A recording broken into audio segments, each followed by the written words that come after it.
আসসালামু আলাইকুম ফেসবুক এবং ইউটিউবের সমস্ত স্টুডেন্টস এবং আমাদের শিখো অ্যাপে লাইভে থাকা এইচএসসি 27 ব্যাচের বাচ্চা লোক। মূলত এইচএসসি 27-এর উদ্দেশ্যে এই লাইভ সেশনটা করা। আমরা শিখোর সব মেন্টররা মোটামুটি যারাই হচ্ছে অ্যাভেলেবেল ছিলাম পুরো ঢাকা শহরে বা শুধু রাজশাহী শহর থেকে। সো প্রায় সবাই আমরা চলে আসছি ইনশাল্লাহ। সবাই আমরা আপনাদের সাথে কথাবার্তা বলবো। সো বাচ্চা লোক এইচএসসি 27 আমরা জানি অন্তত আমরা বেশ কিছুদিন ধরে বা জানি আর কি যে আপনাদের সামনে কি আসতে যাচ্ছে, অর্ধবার্ষিকী পরীক্ষা। সো অর্ধবার্ষিকী পরীক্ষার একটা সিলেবাস, সেই সিলেবাসের কত অংশ পড়া হয়েছে, কত অংশ পড়া হয় নাই, সো এই সিলেবাস কীভাবে কভার করবেন, অর্ধবার্ষিকী পরীক্ষায় আসলে সারা বাংলাদেশের সব স্টুডেন্টের অবস্থাটা আসলে কীরকম, নাকি আমি একাই শুধু খুব ভালো অবস্থায় আছি বা খুব খারাপ অবস্থায় আছি আমি জানি না। তো এই সমস্ত কিছু নিয়ে কথাবার্তা হবে। এবং হ্যাঁ, দিন শেষে এই লাইভ সেশনে খুব সাবজেক্ট স্পেসিফিকলি লাইক ফিজিক্সের জন্য, কেমিস্ট্রির জন্য, ম্যাথ, বাংলা, ইংলিশ, আইসিটি, এরপরে হিউম্যানিটিজের সাবজেক্টগুলোর জন্য। সো প্রতিটা সাবজেক্টে এই সামনের অর্ধবার্ষিকী পরীক্ষায় আপনারা কে কীভাবে কতটা ভালো করতে পারেন সেইটার একটা সংক্ষিপ্ত পূর্ণাঙ্গ দেওয়া হবে। তো হ্যাঁ, এখানে আসলে অনেক মানুষের অনেক কষ্ট হচ্ছে। আমি কিছু সবার আগে অর্ণবকে ডাক দিই। অর্ণব, হ্যাঁ তুই একটু ওদের সাথে কথাবার্তা বল যে প্লিজ, তুই বলিস না যে তুই এবিসি করাস, অন্য কিছু বল। ঠিক আছে ভাই। সো আসসালামু আলাইকুম এভরিওয়ান, সবাইকে প্রথমেই happy new year. Happy new year. অনেকে লিখতেছে ভাই হ্যাপি নিউ ইয়ার সবাইকে। সো আজকে আমরা সবাই চলে আসছি আমাদের এইচএসসি এর একটা গাইডলাইন ওরিয়েন্টেশন নিয়ে। সো আজকে আমরা কথা বলবো যে আমরা আসলে আগামী দিনগুলো কিভাবে প্রিপেয়ার করব নিজেদের জন্য। আমাদের সামনে অনেকে টেস্ট পরীক্ষা, অনেকের হাফ ইয়ারলি পরীক্ষা। সো হাফ ইয়ারলি পরীক্ষায় আমরা এতদিন যা পড়েছি, যে ধরনের প্রিপারেশন আমার ছিল, আমি আসলে কতটুকু ভালো অবস্থায় আছি, কিংবা এখনো আমার আসলে কি কি ব্যাপারে আরো বেশি অ্যাটেনশন দেওয়া জরুরি, কিভাবে সামনের দিনগুলো সুন্দর করে সাজাবো যাতে করে আমার পরীক্ষাটা সব থেকে ভালো হয়, সেটার জন্য আমরা আজকে সব ভাইয়ারা চলে আসছি তোমাদের সাথে কথাবার্তা বলতে। সো তোমরা এখানে দেখতে পাচ্ছ তোমাদের তাল ভাইয়াকে। সো তাল ভাইয়া, তোমাদেরকে তাল ভাইয়া আছে, আমাদের ইমন ভাইয়া আছে, আমাদের জিমি ভাই আছে, সৌরভ ভাই আছে। আমরা সবাই মিলে তোমাদের সাথে আলোচনা করব যে কিভাবে সামনের পরীক্ষার জন্য আমরা একটা ফ্রুটফুল প্রিপারেশন নিতে পারি। এবং যদি তোমার এখনো কোনো কনফিউশন থেকে থাকে যে ভাইয়া আমি হয়তো অনেক পিছায় গেছি, সামনের পরীক্ষায় আমি ভালো করব কিনা, এই টেনশনে পড়ে যাচ্ছি, সো সবগুলো জিনিস আমরা আজকে ডিবাঙ্ক করব কিভাবে করে খুব ভালো একটা প্রিপারেশন নিয়ে ইনশাআল্লাহ আমরা পরীক্ষাটা ক্র্যাক করতে পারি। অবশ্যই সবাইকে রিকোয়েস্ট করব লাইভটা অবশ্যই হ্যাঁ, শেয়ার করে দিতে হবে। অবশ্যই সবাই আমরা একটু লাইভটা শেয়ার কিন্তু করব। শিখোর যে অ্যাপ থেকে তো প্রচারিত হচ্ছেই, একই সাথে ফেসবুক এবং ইউটিউব চ্যানেল থেকেও কিন্তু প্রচারিত হচ্ছে। সো যে প্ল্যাটফর্ম থেকে কমফোর্টেবল সেখান থেকে জয়েন করে ফেলো এবং তোমাদেরকে ফ্রেন্ডদেরকেও একটু শেয়ার করে দিও, ফ্রেন্ডদের মাঝে। ওকে, আজকের এই লাইভে পার্টিসিপেট করার জন্য রাজশাহী থেকে চলে আসছে আমাদের শাওন। সো আমরা অনেকে আছি এবং আমি আসলে এখন যেটা বলবো সেটা হচ্ছে যে তোমরা অনেকে বিভিন্ন ধরনের সিচুয়েশনে পড়ে গেছো। কারো হয়তো বা সিলেবাস কিছুটা পড়ছো, কিছুটা বাকি। কারো হয়তো বা সামনে যে পরীক্ষা সেটা সিলেবাস পুরোটাই বাকি। কেউ হয়তো বা বুঝতেছো না যে কলেজের সাথে তাল মিলাবো না শিক্ষার সাথে তাল মিলাবো। কেউ হয়তো বা এটাই বুঝতেছো না যে আসলে কি করণীয়। কেউ হয়তো বা লক্ষ্যটা ঠিক করে ওইভাবে আগায় গেছো, সেটা দেখে আবার অনেকে ডিপ্রেসড হয়ে গেছো। নানা ধরনের সিচুয়েশনে তোমরা পড়ে গেছো। সো এই সিচুয়েশনগুলোর মধ্য থেকে আসলে এক্স্যাক্টলি এখন বর্তমানে কোন কোন সমস্যাটা তোমার অ্যাড্রেস করা খুব দরকার, সেইটা নিয়েই কিন্তু শাওন এখন কথা বলবে। এবং আমরা আসলে বাকি মেন্টররা পরে ধাপে ধাপে আসব। এবং আমি রিকোয়েস্ট করব সৌরভও একটু থাকো। সৌরভ এবং শাওন তোমাদেরকে সেই কথাটা বলবে। তার আগে আমার একটা কোশ্চেন আছে শাওন ভাইয়ের কাছে, সেটা হচ্ছে শাওন ভাই যদি একটু শুরু করেন যে পড়াশোনাটাই কেন করবে ওরা ভাই, সেটা দিয়ে যে ওরা আসলে পড়াশোনাটাই কেন করবে। হ্যাঁ, সেটা অবশ্যই বলবে শাওন। তবে তার আগে আমি সবাইকে রিকোয়েস্ট করব যারা ফেসবুক এবং ইউটিউব থেকে দেখছো, তোমরা এই ভিডিওটা অবশ্যই শেয়ার করে দিবে। শেয়ার করে দিলে যেটা হবে সেটা হচ্ছে তোমার প্রোফাইলে ভিডিওটা থেকে যাবে এবং পরবর্তীতে যখন তোমার মনে হবে যে এই জায়গাটায় কি জানি বলছিল এবং সলিউশনটা কি দেওয়া হয়েছিল, ওটা যখন তুমি যদি কখনো ভুলে যাও, তুমি কিন্তু ওই ভিডিওটা দেখে আবার পুরো জিনিসটা বুঝে ফেলতে পারবে এবং তোমার স্ট্র্যাটেজি বা তোমার যে ওয়ে আউট সেটা তুমি সেট করে ফেলতে পারবে। সো শাওন এবং সৌরভ। থ্যাংক ইউ ভাই। আচ্ছা, আসসালামু আলাইকুম সবাইকে। দেখো, আমি আসলে ভিডিওটা শুরু করতে পারি নাই কারণ আমার এত ক্ষুধা লাগছে। আর এটা যারা আমার ক্লাস থেকে কিছু পোলাপান এখানে আছে, তো ওদেরকে আমি বলে আসছি আমি খাওয়া দাওয়া করবো। আমি পাশে খাওয়া দাওয়া করছিলাম, খাওয়া দাওয়া শেষ করে তারপর এখানে শুরু করছি। আর আমি যে স্টাইলে শুরু করতে চাচ্ছিলাম সেই স্টাইলটা হচ্ছে না, অর্ণব একটা প্রশ্ন করে গেছে যে পড়াশোনা কেন করা দরকার। এটা একটা ভালো প্রশ্ন যে পড়াশোনা করে কি হয় বা পড়াশোনা করে আসলে কোনো লাভ আছে কিনা। সত্যি বলতে কি, আমাদের দেশ আসলে ইউএই এর মতো না বা ইউএস এর মতো না যে একটা মানুষকে অনেক অপরচুনিটি দেয়। মানে সরকারি পক্ষ থেকে বা হচ্ছে সোশ্যাল যে আসপেক্ট গুলো আছে সেগুলো আসলে আমাদের দেশে এত সুযোগ দেয় না যে একটা মানুষ পড়াশোনা ছাড়াও অনেক উপরে উঠবে। তো আমাদের দেশে পড়াশোনা ছাড়া উপরে ওঠার ল্যাডার খুব একটা নাই। মানে ধরো তুমি তোমার এলাকায় আছো, দেখবা তোমাকে এখন মানুষ একভাবে ট্রিট করে, তুমি যদি মেডিকেলে চান্স পাবা তখন তোমার নামের আগে ডিআর অ্যাড হয়ে যাবে এবং তোমাকে তোমার ওই এলাকার মাতব্বর, মেম্বার, চেয়ারম্যান, ওই থানার ওসি, ওই থানার ইওনো যে আছে তোমাকে একটু হইলেও সমাদর করবে। তোমার সম্পর্কে কিছু বলতে গেলে, তোমার সম্পর্কে কোনো অ্যাকশন নিতে গেলে একটু ভেবে চিন্তে নেবে। বা তুমি যেদিন ডিউতে ভর্তি হবা, তুমি যেদিন বুয়েটে ভর্তি হবা, দেখবা তোমার একটা আইডেন্টিটি তৈরি হচ্ছে। এরপরে তুমি যখন আরেকটু সামনে যাবা, ধরো তুমি হচ্ছে কোনো একটা ভালো জব করো, যে ভালো জব বলতে হচ্ছে যেগুলো সমাজের স্বীকৃত ভালো জব আছে, সেখানে দেখবা তোমার গুরুত্ব আরেকটু বাড়ছে মানে হচ্ছে তোমার আব্বু আম্মুকে মানুষজন একটু সমাদর করছে, সমাজ নামাজ করতে তোমার আব্বু আম্মুকে ডাকছে। এই যে তাদের যে একটা প্রাউড ফিলিংস, এটা পড়াশোনা ছাড়া বাংলাদেশে খুব কম ক্ষেত্রে হয়। আবার যদি তুমি এমন কোনো জবে যাও যেখানে আসলে তোমার ইনফ্লুয়েন্স অনেক বেশি, মানে এমন কোনো জায়গায় আসো যেখানে তোমারকে দিয়ে মানুষকে খুব দরকার, ফর্সে যারা ডাক্তার আছে এদেরকে দিয়ে মানুষের ডেইলি দরকার হয়, তো এদেরকে মানুষ আরো সমাদর করে। আরো কিছু চাকরি বাকরি আছে যেগুলো মানুষের দরকার হয়, তাদেরকে খুবই সমাদর করে। এবং তুমি যেদিন ওই চাকরি পাবা বা ওইখানে জয়েন করবা, সেদিনের আগে আর সেদিনের পরে দেখবা তোমার সোশ্যাল স্ট্যাটাস অনেক পরিবর্তন হয়ে যাবে। এখন তোমরা অনেকেই যে ধরো কন্টেন্ট ক্রিয়েটররা গাড়ি কেনে, বাড়ি কেনে, এগুলো দেখে তোমার কাছে মনে হতে পারে যে না, তো ওরাই তো ভালো আছে, আমি ইউটিউবে কন্টেন্ট ক্রিয়েট করব, আমি ফেসবুকে কন্টেন্ট ক্রিয়েট করব। বিশ্বাস করো এখন বাংলাদেশের অলিতে গলিতে কন্টেন্ট ক্রিয়েটর। তো এরকম লাখ লাখ কন্টেন্ট ক্রিয়েটরদের মধ্যে গাড়ি কিনে একজন, এবং যে একজন কিনে সে ঘটা করে দেখায়, কিন্তু যে বেটা পড়াশোনা করে কিনছে সে কিন্তু দেখায় না। সৌরভ ভাই গাড়ি কিনলে তোমাদেরকে ওরকম আনবক্সিং ভিডিও বানাবে না, আমি গাড়ি কিনলে আনবক্সিং ভিডিও বানাবো না। তো যারা পড়াশোনা করে গাড়ি কিনে ওদেরটা তুমি কিন্তু দেখতেছো না, কারণ ওরা দেখায় না। আর যারা কন্টেন্ট ক্রিয়েটর ওরা গাড়ি কিনে আনবক্সিং করে, ওটা আরেকটা কন্টেন্ট, বুঝছো? আবার সাউন্ড কন্টেন্ট ক্রিয়েট করতে গেলেও কিন্তু পড়ালেখা জানা থাকা দরকার। না, অনেক পড়াশোনা ছাড়া মানুষ তো কন্টেন্ট আমি ক্রিয়েট করছে। আমি বাংলাদেশের সবচেয়ে জনপ্রিয় একজন ইউটিউবার, তার নাম বলতেছি না, তো সে হচ্ছে এরকম কন্টেন্ট ক্রিয়েট করে, খুবই পপুলার, প্রচুর ভিউজ, কিন্তু তার আসলে পড়াশোনা এরকম নাই, এবং সে হচ্ছে তার ম্যানেজার রাখছে, ম্যানেজার তাকে ম্যানিপুলেট করে, হ্যাঁ, যার কারণে আসলে সে তার ডিসিশন গুলো ঠিকঠাক নিতে পারে না। সো যেটা বলতেছি সেটা হচ্ছে, হ্যাঁ পড়াশোনা ছাড়া কন্টেন্ট ক্রিয়েট করে বড় হওয়া যায়, ব্যবসা করে বড় হওয়া যায়, মুদি দোকান দিয়ে বড় হওয়া যায়, বাট এই সংখ্যাগুলো খুবই কম। একটা লার্জ স্কেলে সেফ ল্যাডার হচ্ছে পড়াশোনা করা বাংলাদেশের পার্সপেক্টিভে, বুঝছো? সেফ, সম্মানজনক। সেফ এবং সম্মানজনক। ওকে, এবার আসি হচ্ছে আমরা আমাদের এখানে তোমাদের কাছে আসলে আমাদের তো জানো তোমরা টেলিসেলস আছে এবং লাখ লাখ স্টুডেন্টদের সাথে আমাদের কথা হয়, আমাদের মানে আমার কথা হয় তাই না, শিখর কথা হয়। এবং সেখান থেকে তোমাদের কিছু ফিডব্যাক আমরা আসলে নিছি যে চ্যালেঞ্জেস রাইট নাও, তোমরা এখন কি কি চ্যালেঞ্জ ফেস করছো। আমি একটা একটা করে অ্যাড্রেস করবো এবং মিলাই নিবা তোমার সাথে এগুলো হচ্ছে কিনা। প্রথম চ্যালেঞ্জ হচ্ছে স্কুলের মতো পড়ার ফ্লো আসে না। এটা কয়েকটা কারণে আসে না। প্রথম কারণ, স্কুলে তুমি হচ্ছে সহজ চ্যাপ্টার পড়তা, সহজ সিলেবাস পড়তা। এটা মানো আর না মানো, স্কুলে আসলে তেমন কিছুই পড়াশোনা নাই। এটা স্কুলের পড়াশোনা কোনো একটা স্টুডেন্ট যদি একটা বছর করে 9 বাদ দিয়ে 10 পড়লে হয়ে যায়।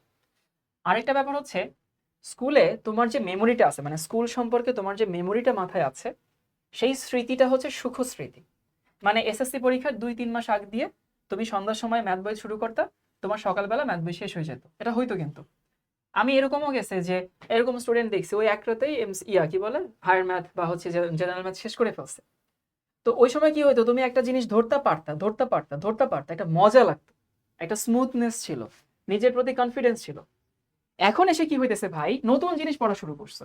এখন একটা জিনিস তুমি 2 বছর পড়ার পরে তোমার পড়াশোনার যে স্টাইল হবে, আর একেবারে নতুন জিনিস শুরু করলে পড়াশোনার যে স্টাইল হবে, এটা জীবনও সেম হবে না।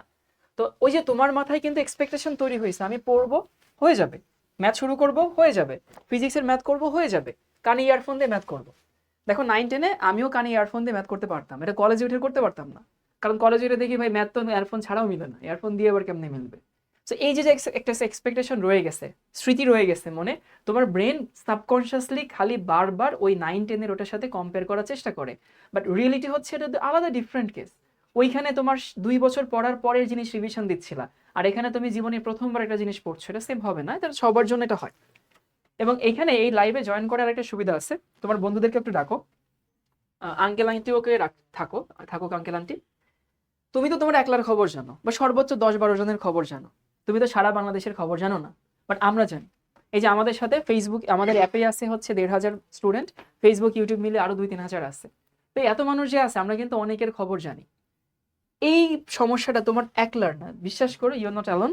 তোমার মধ্যে এরকম লাখ লাখ স্টুডেন্ট আছে যাদের এই পড়াশোনা না ভালো লাগছে না, পড়াশোনা করে মজা পেতেছে না। এই মজাটা এখন আসবে না, মজা আসবে 1 বছর পরে। এরপরে তোমরা যে সমস্যাটা বলো ভাই কলেজের পরীক্ষা তো চলে আসছে কিন্তু সিলেবাস অনেক বাকি আছে, মানে কলেজে তো আসলে সিলেবাস গুলো জবথব অবস্থা, এই চ্যাপ্টারের মধ্যে ওটা ঢুকাইছে, ওটার মধ্যে সেটা ঢুকাইছে, এরকম তো হচ্ছে। তো তুমি কোনোদিন 80 নিচে পেয়ে অভ্যস্ত না, অলরেডি 2-1টা সিটি বা মিড টার্ম দিয়ে ফেলছো, সেখানে অলরেডি ফেলমেল করে হয়তো বসে আসছো। এটা আমার ক্ষেত্রেও হয়েছিল। তো এখন তোমাদের টেনশন আসছে সামনে যে হাফ ইয়ারলি পরীক্ষা আছে, এই পরীক্ষা আমি কি করব, এই পরীক্ষায় কি করবো এটা আমরা বলে দিব, বাট এটা তোমাদের এখন একটা সমস্যা। এরপরে সমস্যা রিলস দেখে ফুল পাই না। মানে রিলস আসলে এমনভাবে ডিজাইন করা, আগে আমরা সিনেমা দেখতাম 2 ঘন্টা, সেই সিনেমা শর্ট করে হলো টেলিফিল্ম 40-45 মিনিট, সেটাকে সংক্ষিপ্ত করে হলো নাটক 30 মিনিট, এখন সেটা আরো সংক্ষিপ্ত হয়ে হলো 1 মিনিটের রিলস। তো কথা হচ্ছে যে রিলস দেখতে দেখতে তোমাদের মাথায় একটা জিনিস হয়ে গেছে, ফোন বের করছো, রিলস একটা আসছে, দেখো না দেখো ঠাস করে সোয়াইপ করে পরেরটাতে চলে যাচ্ছ। সময় তো নষ্ট হচ্ছেই এবং তোমার মনোযোগটা নষ্ট হচ্ছে। তোমার অভ্যাস হয়ে গেছে কোনো জিনিসে 20 সেকেন্ডের বেশি মনোযোগ না দেওয়া, এর জন্য পড়তে গেলে তোমার মনোযোগটা আসছে না। দেখো তো পড়তে গেলে খালি এটা ওটা মন চায় না, ফোন দেখি কোনো নোটিফিকেশন আসলো কিনা, কেউ মেসেজ দিলো কিনা, কোনো গ্রুপ কলে কেউ কল দিছে কিনা। এই জিনিসটা কেন হচ্ছে? কারণ তোমার ওই এক জায়গায় মনোযোগ দেওয়ার অভ্যাসটাই তুমি পাচ্ছ না ভাই। রিলস দেখতে দেখতে সময় নষ্ট হচ্ছে, অ্যাটেনশন নষ্ট হচ্ছে। কিউ1-এ অনেক গ্যাপ রয়ে গেছে, নট নেসেসারিলি সবাই আমাদের এখানে পড়ছো কিউ1-এ, তুমি হয়তো অন্য যে প্ল্যাটফর্মগুলো আছে XYZ, বাংলাদেশে অনেক প্ল্যাটফর্ম আছে, তুমিও নাম জানো আমিও নাম জানি, তুমি সেইখানে পড়ো অথবা তুমি আমাদের সাথে পড়ো, গ্যাপ হতেই পারে। তোমার নিজের ভুলের জন্য গ্যাপ হয়েছে, অথবা তুমি অসুস্থ ছিলা, বাসায় কোনো ঝামেলা হয়েছিল, নানান কারণে গ্যাপ হইতে পারে, বা হয়তো আমরা ভালো পড়াই নাই অথবা সেই প্ল্যাটফর্ম ভালো পড়াই নাই, যে অনেকে দেরিতে জয়েন করছে। সো সেই গ্যাপ রয়ে গেছে, সেই গ্যাপগুলো তুমি কিভাবে ফিল আপ করবা? আরেকটা টেনশন, এটা আসলে সবার টেনশন না, এটা হচ্ছে ওই আমার সেই মনোযোগী কাঁচা বাচ্চাদের টেনশন, যে ভাই এখন তো আমি মোটামুটি একাডেমিক পারছি, তো ভর্তি পরীক্ষার জন্য এখন থেকে পড়া শুরু হবে কিনা, তাদের এই টেনশনটা আছে। এই টেনশন যাদের কাছে, ওদেরকে আমি খুব অ্যাপ্রিসিয়েট করি, কারণ এই টেনশন যারা যে গ্রুপের মানুষের আছে ওদের আসলে কোনো কিছু বাকি নাই, ওরা ভালো মতো পড়াশোনা করছে। এটা নিয়ে আমরা কথা বলবো। আর কলেজ এবং শিক্ষক অথবা কলেজ অন্য যে কোচিং এ তুমি পড়ো, অনলাইন হোক অফলাইন হোক বাসায় টিচার হোক, এই দুটা কেমনে একসাথে কোলাবোরেট করবা সেটা নিয়ে তোমাদের টেনশন আছে। কারণ বাইরে পড়লে কলেজের সিলেবাসের সঙ্গে সবসময় মিলে না। তাহলে কি কি সমস্যা? একটা হচ্ছে স্মুথনেস কমে গেছে, পড়ার স্কুলের মতো হয় না। এরপরে হচ্ছে কলেজে পরীক্ষা চলে আসছে, সিলেবাসে সাগরে হাবুডুবু খাচ্ছি, কেমনে সেটা সমাধান করব। রিলস আর হচ্ছে ফেসবুকের ইউটিউবের স্টোরি দেখতে দেখতে সময় চলে যাচ্ছে। আর ভর্তি পরীক্ষার পড়া পড়বো নাকি হচ্ছে একাডেমিক পড়া পড়বো, আর কলেজ আর শিখো বা কলেজ বা অন্য যে কোনো কোচিং তুমি পড়ো, সেইটা একসাথে কিভাবে তুমি হচ্ছে সিঙ্ক করে পড়াশোনা করবা, এই সমস্যাগুলো তোমরা এখন ফেস করছো। এখন বলো এই সমস্যাগুলো কার কার আছে, একটু কমেন্ট শুনি সবার।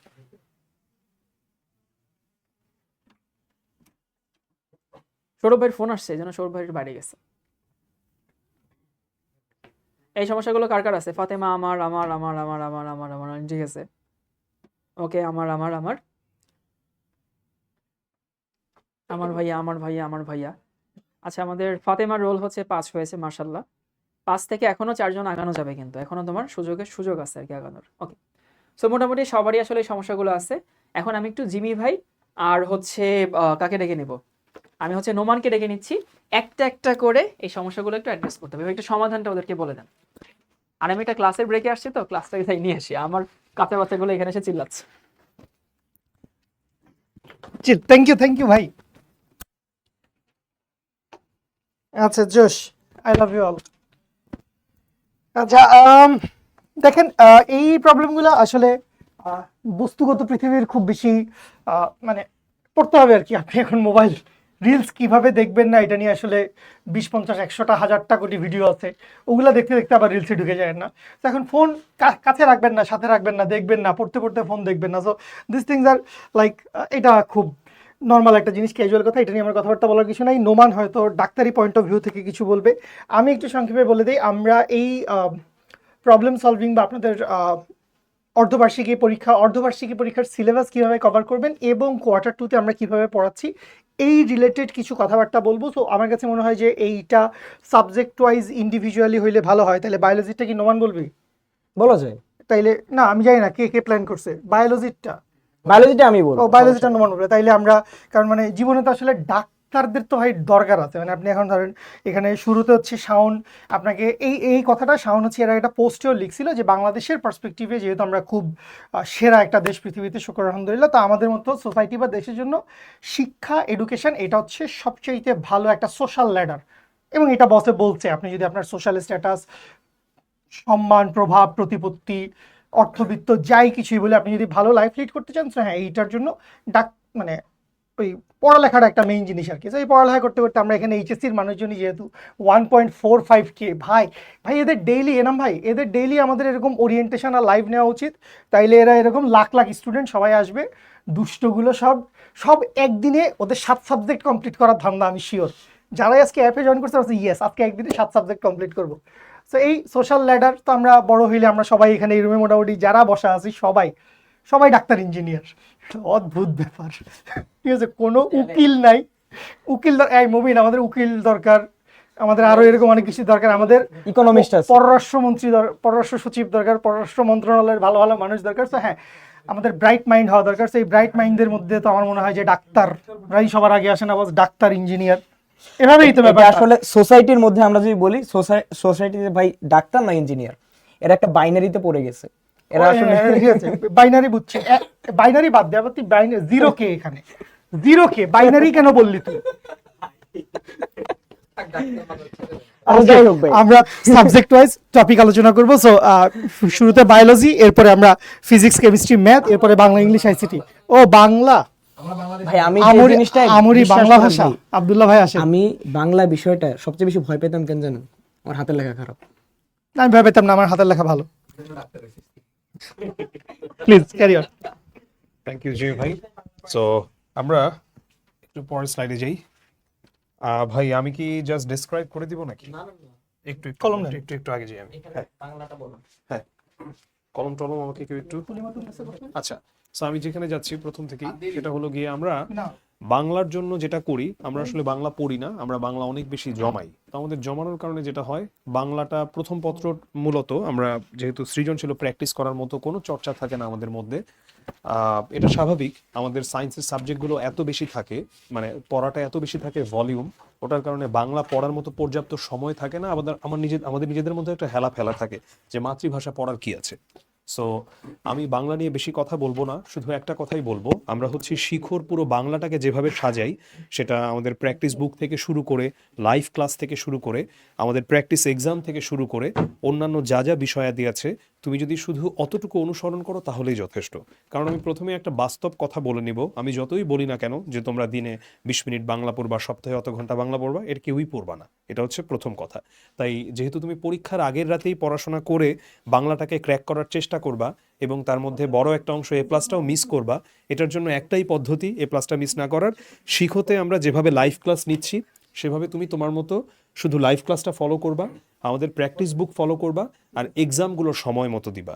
যদি তুমি শিখরেই ইকোসিস্টেমের সাথে থাকো, এই ফ্লোয়ের সাথে থাকো, তাহলে অটোমেটিক্যালি ইনশাল্লাহ বাংলায় শুধু এইচএসসি পার হবে না, তার পাশাপাশি অদূর ভবিষ্যতে যারা যারা অ্যাডমিশন টেস্ট এমন জায়গাগুলোতে যারা দিবা যেখানে বাংলা আছে, সেটার জন্যও একটা খুব সুন্দর সমাধান হয়ে যাবে। সো আমি এটাই বলবো যে বাংলা নিয়ে শুধু ক্লাস ফলো করবা, দ্যাটস ইট। সো আমি একটু পরে চলে যাই, এরপরে আমি একটু চলে যাই যে আইসিটিতে। তো আমার মনে হয় যদি একটু রুমান আসে, রুমান এসে যদি আইসিটি নিয়ে একটু কথাবার্তা বলে আর কি। রুমান। ধন্যবাদ মেহের ভাই। আচ্ছা, আমাদের আইসিটিতে আসলে অনেকগুলা তোমাদের প্রশ্ন থাকে, সেই প্রশ্নগুলো আমি একটু তোমাদের অ্যাড্রেস করি। সেটা হলো যে আইসিটির ক্ষেত্রে তোমাদের প্রথম যেই প্রশ্নটা আছে সেটা হলো যে ভাইয়া Q1 যেটা পড়ছি সেটা হলো সংখ্যা পদ্ধতি। ওকে, তো সংখ্যা পদ্ধতি পড়লাম ভালো কথা, কিন্তু আমার পরীক্ষায় আসবে হলো গিয়ে অধ্যায় 1, অধ্যায় 2 এরকম কিন্তু তোমাদের অনেকের হয়েছে এবং এইটা আমি অনেক বেশি পাইছি। আমরা মোটামুটি যতদূর জানি তোমাদের হাফ ইয়ারলি এক্সামে এই 3টা অধ্যায়ের মধ্যে থেকেই সিলেবাস মানে তোমার পরীক্ষায় আসবে আর কি। তো আমরা যদি 1, 2, 3 এই 3টা অধ্যায় নিয়ে আলোচনা করি, একটা জিনিস তুমি হলো যে অলরেডি 3 নাম্বার অধ্যায় এটা তোমাদের অনেকের কভার হয়ে গেছে, ঠিক আছে? তো 1 আর 2 এর মধ্যে আমি বলবো 1 শুধুমাত্র অধ্যায় 1 তুমি যদি মনে করো ভালো মতো একটু মনে করো বইটাও পড়ো, তাহলে তুমি অধ্যায় 1 কভার করে ফেলতে পারবা। ঠিক আছে, অধ্যায় 1 কভার করে ফেলতে পারবা। তো এইটা নিয়ে তুমি টেনশন কইরোই না। একজন লিখছে ভাইয়া আমার তো 4-5 চ্যাপ্টার আছে। আচ্ছা 4-5-এর ক্ষেত্রে আমি একটা জিনিস বলবো, আমাদের কিন্তু অলরেডি আর্কাইভ ক্লাস আছে, সেগুলো যদি তুমি একবার দেখো তাহলে তুমি অবশ্যই অবশ্যই ভালো করতে পারবা। আচ্ছা আমি অনেক কমেন্ট দেখতে পাচ্ছি, ইংলিশের কোনো মেন্টর তোমাদেরকে বলবে অবশ্যই। আমি যদি অন্য কমেন্টগুলা দেখি, ওকে, তাহলে অনেকে বলতেছে ভাইয়া 4 নাম্বার অধ্যায়ও আমার পরীক্ষায় আছে, 4-5। তো এই ক্ষেত্রে কি করব ভাইয়া? 4 নাম্বার অধ্যায়ের ক্ষেত্রে বা 5 নাম্বার অধ্যায়ের ক্ষেত্রে বা 2 নাম্বার অধ্যায়ের ক্ষেত্রে তোমার একটাই কাজ, আমাদের আর্কাইভ ক্লাস আছে, তুমি দেখে নাও ভাইয়া। ঠিক আছে, আর্কাইভ ক্লাস এখন দেখে নাও, তুমি পরীক্ষায় ভালো রেজাল্ট করতে পারবা। এখন অনেকে বলছে ভাইয়া যেটা বললেন তার মধ্যে অনেক সিলেবাস বাকি। এখন একটা তুমি কাজ করতে পারো, সেটা হলো যে তোমার পরীক্ষা যেদিন, তোমার তো এখন একটা রুটিন বানাইতে হবে। তুমি কোন কোন অধ্যায়গুলো পড়াতে একেবারেই পারো নাই সেটা তোমাকে আইডেন্টিফাই করতে হবে। আইডেন্টিফাই করবা, আইডেন্টিফাই করার পরে একদিন সময় নিবা যে আজকে আমি এই 2টা অধ্যায় কভার করবই। ঠিক আছে, এই টার্গেট নিয়ে পড়তে যাবা, তাহলে কিন্তু ভালো মতো তুমি ওই জিনিসটা কভার করে ফেলতে পারবা। তো যেহেতু বাকি বিষয়গুলো নিয়ে কথা বলছি, আর কোনো তোমাদের প্রশ্ন আছে কিনা আইসিটি নিয়ে, তাহলে একটু আমাকে বলবা। অনেকে লিখছো ভাই সময় তো নাই, আর তারপর চেষ্টা করে যাও। আমি একটা কথা বলি যে তুমি এই যে সময়ের কথা চিন্তা করো না, তুমি এই সময়ের কথা চিন্তা করতে গেলে দেখা যাবে যে একটা সময় পরে তোর পরীক্ষা চলে আসে। তুমি জাস্ট পড়াশোনা শুরু করে দাও, যতটুকু ভালো হয় ততটুকুই আপাতত লাভ। তারপরে আমরা আবার একটা কামব্যাক দেওয়ার চেষ্টা করব। পরে কিন্তু মনে থাকে না, প্র্যাকটিস করো, প্র্যাকটিস করলে তোমার রিভিশনটাও হয়ে যায় এবং তুমি ভালো করতে পারবা। 18 তারিখ থেকে exam. Okay okay okay, I guess ICT নিয়ে আর তোমাদের কোনো কোশ্চেন এখন নাই। আমরা পরবর্তীতে ফিজিক্সে জিমি ভাইকে ডেকে আনি। Thank you. 1 2 3 4 5, 1 2 3 হচ্ছে বাংলায়, 4 5 হচ্ছে ইংলিশে। সাবজেক্টটা কি তুই জানো? এটা হচ্ছে এটা না না না, এটা আমার ধারণা জাপানি বা হিয়েরোগ্লিফিক সাবজেক্ট জাতীয় কিছু একটা ভাই। আচ্ছা যাই হোক, মাফ করে দেখ আমাকে। আচ্ছা বাচ্চা লোক, আমি একদমই সময় নেব না, কারণ ভাই আমি ফিজিক্স পড়াইতে পারতেছি না। তো এখানে আসলে হুদা এইসব ঘুমচুম কথা বলে লাভ নাই। তার চাইতে আমি নিউটনীয় বলবিদ্যা পড়াইতাম, 2-4-5টা প্রবলেম সলভ করতাম, কয়েকটা সৃজনশীল সলভ করতাম, তাইলে আমার লাভ হইতো। তো আমি জাস্ট একটু শুরুতে মাহিন ভাই তুই আমাকে 3-4-5টা মিনিট সময় দে, আর তুই চাইলে ওদের সাথে একটু গল্প কর। সো হ্যাঁ হ্যাঁ, হ্যালো হ্যালো। আচ্ছা তোমাদের ফিজিক্সে স্পেসিফিক কি প্রবলেম আছে? কোয়ার্টার 1 হচ্ছে ক্লাস অলরেডি শেষ, কারো হয়তো ক্লাস জমে আছে বা সামনে হাফ ইয়ারলি পরীক্ষা হবে, রাইট? সো হাফ ইয়ারলি পরীক্ষা হবে, পরীক্ষা নিয়ে টেনশন হচ্ছে, রাইট? সো আমি আমার এক্সপিরিয়েন্স বলি, আমি হাফ ইয়ারলি পরীক্ষা একদম ধসে গেছে রেজাল্ট, এরকম অবস্থা করছি। মানে ফিজিক্সে আমি 37 or 38 এরকম পাইছিলাম, জাস্ট পাস করছি টেনে। সো লাইফে সবারই এরকম একটা ফেজ আসে যে মনে হয় যে আমি মনে কিছু পারবো না, কিছু করতে পারবো না, আমি ফেল করছি বা আমি বাপ মার হচ্ছে হ্যাপি করতে পারি নাই। বাট ওই ফেজ থেকে পরে ফার্দার হচ্ছে ভালো মতো প্রিপারেশন নেওয়া বা ভালো মতো কষ্ট করে, এই জিনিসটা হচ্ছে মেন ব্যাপার, বুঝছো? সো এখনও যাদের প্রিপারেশন ভালো নাই, হাফ ইয়ারলি পরীক্ষাটা ভালো মতো দাও যতদূর পসিবল। আর যদি না পারো না করো তাহলে তো আর প্যারা নাই, যতদূর পসিবল এটা দাও। এটা আসলে লাইফের কিছু না, এরপর আরও পরীক্ষা আছে। সো ওই জিনিসগুলোতে একটু ফোকাস করবে। আর আপাতত হচ্ছে যাদের সামনে হাফ ইয়ারলি পরীক্ষা হবে ওই জিনিসটাতে ভালো মতো ফোকাস করো। আর এরপর হচ্ছে জিমি ভাই জানি না কি লিখতেছে, জিমি ভাই কি লিখতেছেন? ও মানে এই আর কি, আমি ওদের অর্ধবার্ষিকীর সিলেবাসটা আচ্ছা, আরেকটা কথা হচ্ছে যাদের হচ্ছে কোয়ার্টার 1 ক্লাস জমে আছে ওরা কি করবা? সো এখন হচ্ছে কিন্তু আমাদের ভাই অনেক সময় আছে, নাকি 6 তারিখ থেকে শুরু হয়ে যাচ্ছে ওদের ক্লাসে মোটামুটি সময় আছে, রাইট? সো এখন কালকে থেকে শুরু হচ্ছে, আমার সাথে ওদের কালকে ক্লাস। ও ফিজিক্সে শুরু হয়ে যাচ্ছে। আচ্ছা প্যারা নাই, ফিজিক্সে শুরু হলে হয়েছে, আস্তে আস্তে করবা লাইভ ক্লাসগুলো।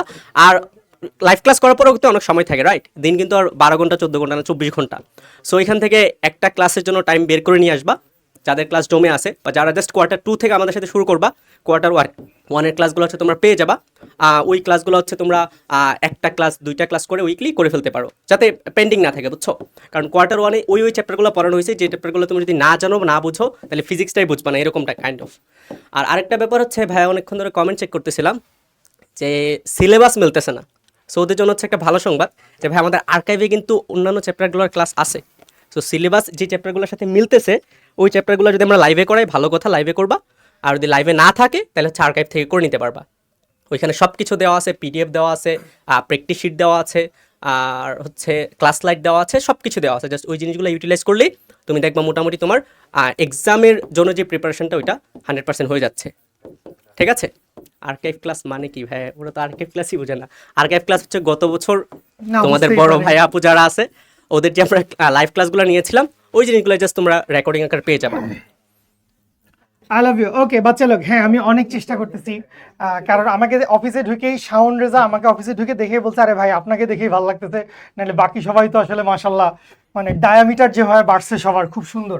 আচ্ছা আমি একটু সংক্ষেপে বলি, কিছু মানুষের বা কয়েকটা কলেজের অর্ধবার্ষিকী পরীক্ষা শেষ, কয়েকটা কলেজে চলতেছে, বেশিরভাগ কলেজে 7-10 তারিখে হয়তো শুরু হবে। তো অর্ধবার্ষিকীর আমাদের সিলেবাসটা এরকম মোটামুটি ফিজিক্স ফার্স্ট পেপারে আমি যদি বলি পরিমাপ, ভেক্টর, গতিবিদ্যা, নিউটনীয় বলবিদ্যা, কাজশক্তি ক্ষমতা, মহাকর্ষ, পর্যাবৃত্ত গতি, আদর্শ গ্যাস, এবং সেকেন্ড পেপারে হচ্ছে গতিবিদ্যার সাইলেন্স, থ্যাংক ইউ, তাপগতিবিদ্যা এবং স্থির তড়িৎ, এই মিনিট রিয়েলি। তো এই অবভিয়াসলি 6-8-10টা চ্যাপ্টার সবার নাই, 5-6টা চ্যাপ্টার বেশিরভাগ মানুষের র্যান্ডম আছে। So এখন এই চ্যাপ্টারগুলোর ভিতরে আমি যদি শুধুমাত্র আমাদের কোয়ার্টার ওয়ানের কথা বলি ভাই, তাইলে আমাদের কোয়ার্টার ওয়ানে কি হয়েছে, আমরা কোয়ার্টার ওয়ানে এইটা সম্পূর্ণই এনাম ভাই জানে, এনাম ভাইকে আমি নিয়ে আসবো। সো আমরা কোয়ার্টার ওয়ানে হচ্ছে এই ছোটোটুকু এই 3টা জিনিস আমরা কমপ্লিট করছি। আমরা 4, 5, 6 এবং সেই সাথে হচ্ছে এই সেকেন্ড পেপারের এই চ্যাপ্টারটা আমরা হচ্ছে কোয়ার্টার 2-তে পড়বো, কোয়ার্টার 2 নিয়ে আমরা কথা বলবো। সো কথা হচ্ছে যে ভাই এই চ্যাপ্টারগুলো যেগুলো আপনারা পড়ান নাই, তাহলে আমরা এখন কি করব? আমি আপনার সাথে অ্যাপে বসে আছি, আমার সাথে ফেসবুক ইউটিউবে অনেক মানুষ আছো। সো আমি জেনারেলাইজ মানুষজনের জন্য পরে কথা বলতেছি, আগে আমি অ্যাপের লোকজনের সাথে কথা বলি। গতকালকেও কথা বলছি, সেই সেম জিনিস একই ফর্মুলা গ্রুপে পোস্ট করছি, সবাই দেখি নাই। কি করব ভাই, আমি হচ্ছে ভাই এইচএসসি 26-এর আমার জন্য যে আর্কাইভ ক্লাসগুলো দেওয়া আছে সেই ক্লাসগুলো দেখব। ভাই আমার এখন এত সময় নাই, আমি এই আর্কাইভ ক্লাসগুলো কিভাবে দেখব? তো আর্কাইভ ক্লাস দেখার জন্য এইটা আমার কাছে সবচেয়ে ভালো ওয়ে মনে হয়। আমি সবার আগে যে কোনো একটা চ্যাপ্টার, যে কোনো একটা লেকচার, আমি সবার আগে ওই ক্লাসটার পিডিএফটা দেখব। 12, 15, 20 যেই কয় পৃষ্ঠার পিডিএফটা থাকে খুব দ্রুত দেখে যাব। আমি জেনে গেছি এই পুরো লেকচারে কি কি পড়ানো হয়েছে, কোন কোন টপিক, কোন কোন সূত্র পড়ানো হয়েছে, আমার পুরো একটা ব্রিফ আইডিয়া হয়ে গেছে। এরপরে লাগলে আমি বই দেখে ফেলতে পারি, বই থেকে এই টপিকগুলো পড়ে ফেললাম, বুঝে ফেললাম, শেষ। যদি এরকম হয় এইটা হওয়ার চান্স অনেক ভালো, অনেক বেশি। যদি আপনার মোটামুটি চ্যাপ্টার সম্পর্কে আইডিয়া থাকে, কলেজে ক্লাস করেন, মোটামুটি বেসিক ধারণা থাকলে, তো আপনি পিডিএফটা দেখবেন সবার আগে। পিডিএফ থেকে পুরো জিনিসটা আসলে এটা একটা ক্লাস নোট, আপনার টিচারের লেখা, শুভ ভাইয়ের লেখা, মাইন ভাইয়ের লেখা, বা আমার লেখা, আমাদের লেখা, বা আরও এই যে এখানে সৌরভ দাদা বসে আছে, হিজ হাইনেস স্যার রনি ভাই বসে আছে, ঠিক আছে, ইমন ভাই, এখানে ডাক্তার নোমান ভাই, আমাদের সোশ্যাল ল্যাডার, এখানে এই রুমে এই মুহূর্তে রুমে ডাক্তার একটাই, সো এখানে শোভন, আমি, নোমান, বা যারই পেটে ব্যথা হোক নোমানের কাছে যাবে। সো কথা হচ্ছে পিডিএফ দেখবেন।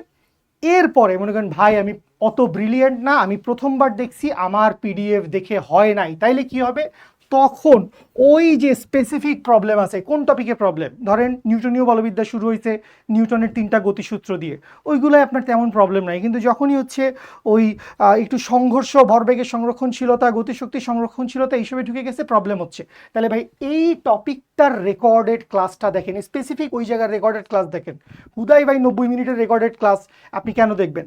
আর আরেকটা জিনিস, এইটাও আমার অবভিয়াসলি যা বলবো সব তো আসলে এই যে মানে টুয়াইস স্পিডে আপনারা ক্লাস দেখেন আমাদের ইউটিউব, ফেসবুক বা অন্যান্য অ্যাপের, আমার কাছে খুব অস্বাস্থ্যকর লাগে ভাই। কীভাবে মানুষ এত দ্রুত আপনি প্রসেস করেন কেমনে কথাগুলা, মানে আপনি তো জিনিসটা শিখতেছেন, সে এত দ্রুত, মানে অদ্ভুত, ওভাবে হয় না আসলে।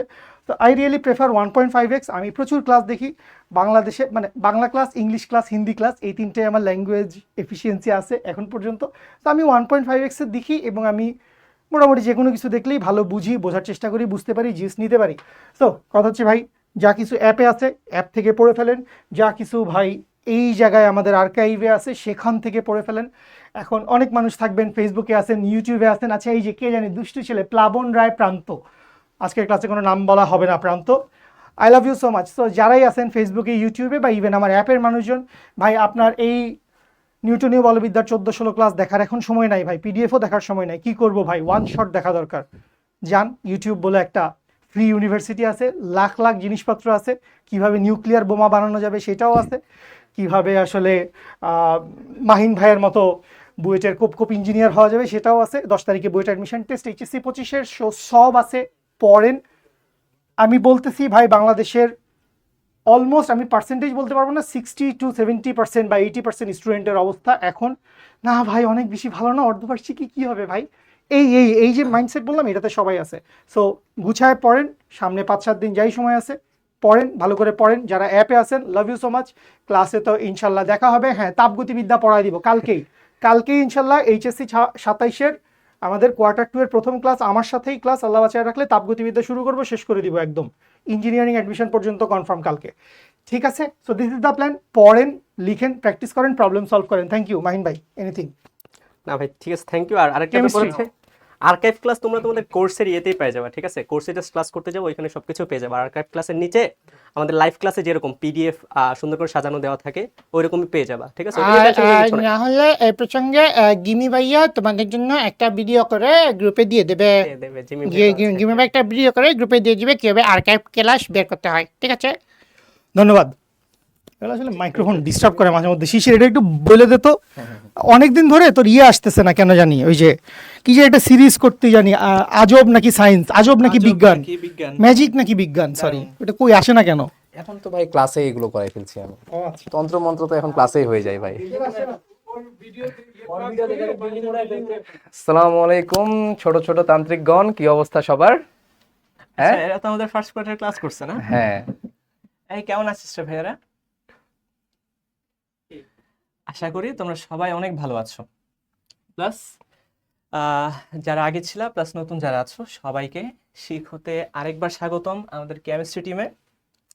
আঙ্গুল দিয়ে আমরা লিখতে পারি মনে? পেন, ওকে, আঙ্গুল দিয়ে লিখি।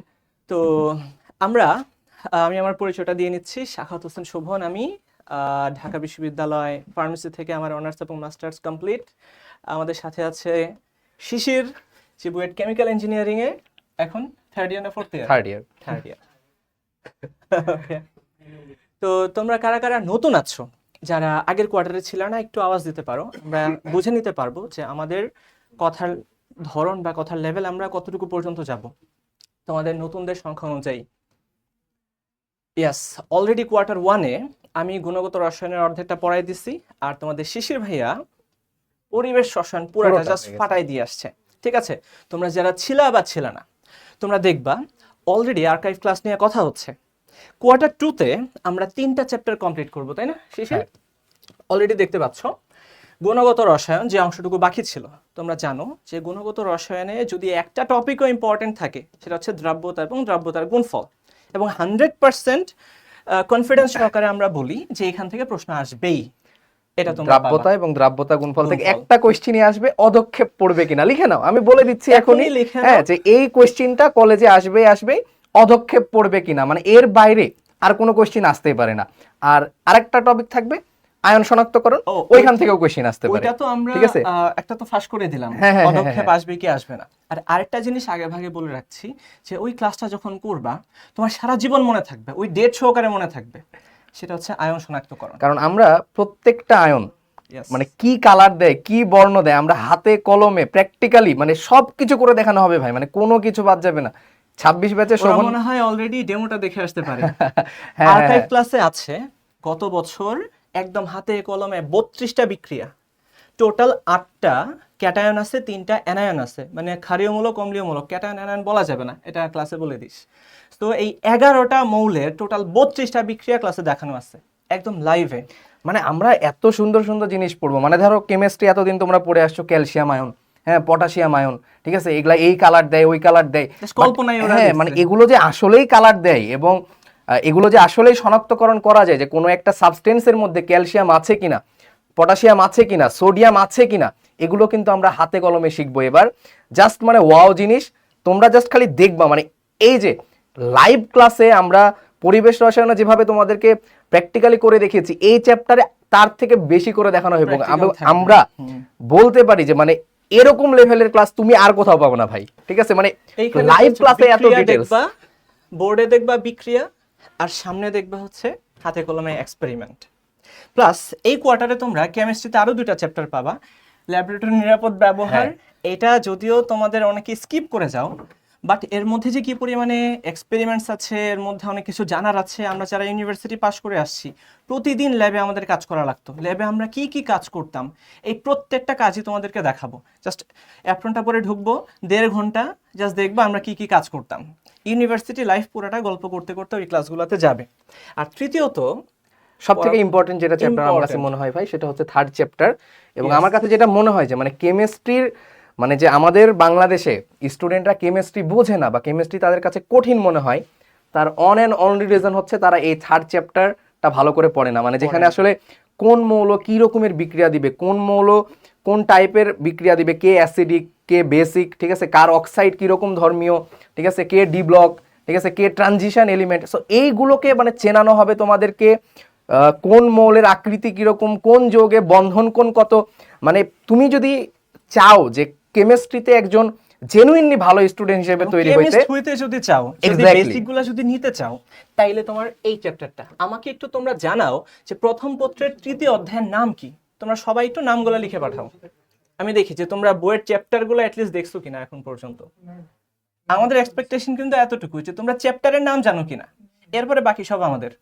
একদম ফার্স্টে দ্রাব্যতা পড়িয়ে দিন ভাই। হ্যাঁ অবশ্যই, শাওন ভাই দ্রাব্যতা দিয়ে শুরু করবে, তারপরে ইনশাল্লাহ তোমাদের তান্ত্রিক ভাই আমি চলে যাব, তারপরে হচ্ছে তোমাদের হচ্ছে শোভন ভাই যে হচ্ছে ল্যাবরেটরি নিরাপদ ব্যবহার এবং 3rd চ্যাপ্টার পুরোটা পড়িয়ে মৌলের ফেলবে। পর্যাবৃত্ত ধর্ম এবং রাসায়নিক বন্ধনে তো সেরা, ওরা অ্যাটলিস্ট চ্যাপ্টারের নামটা তো জানে। হ্যাঁ।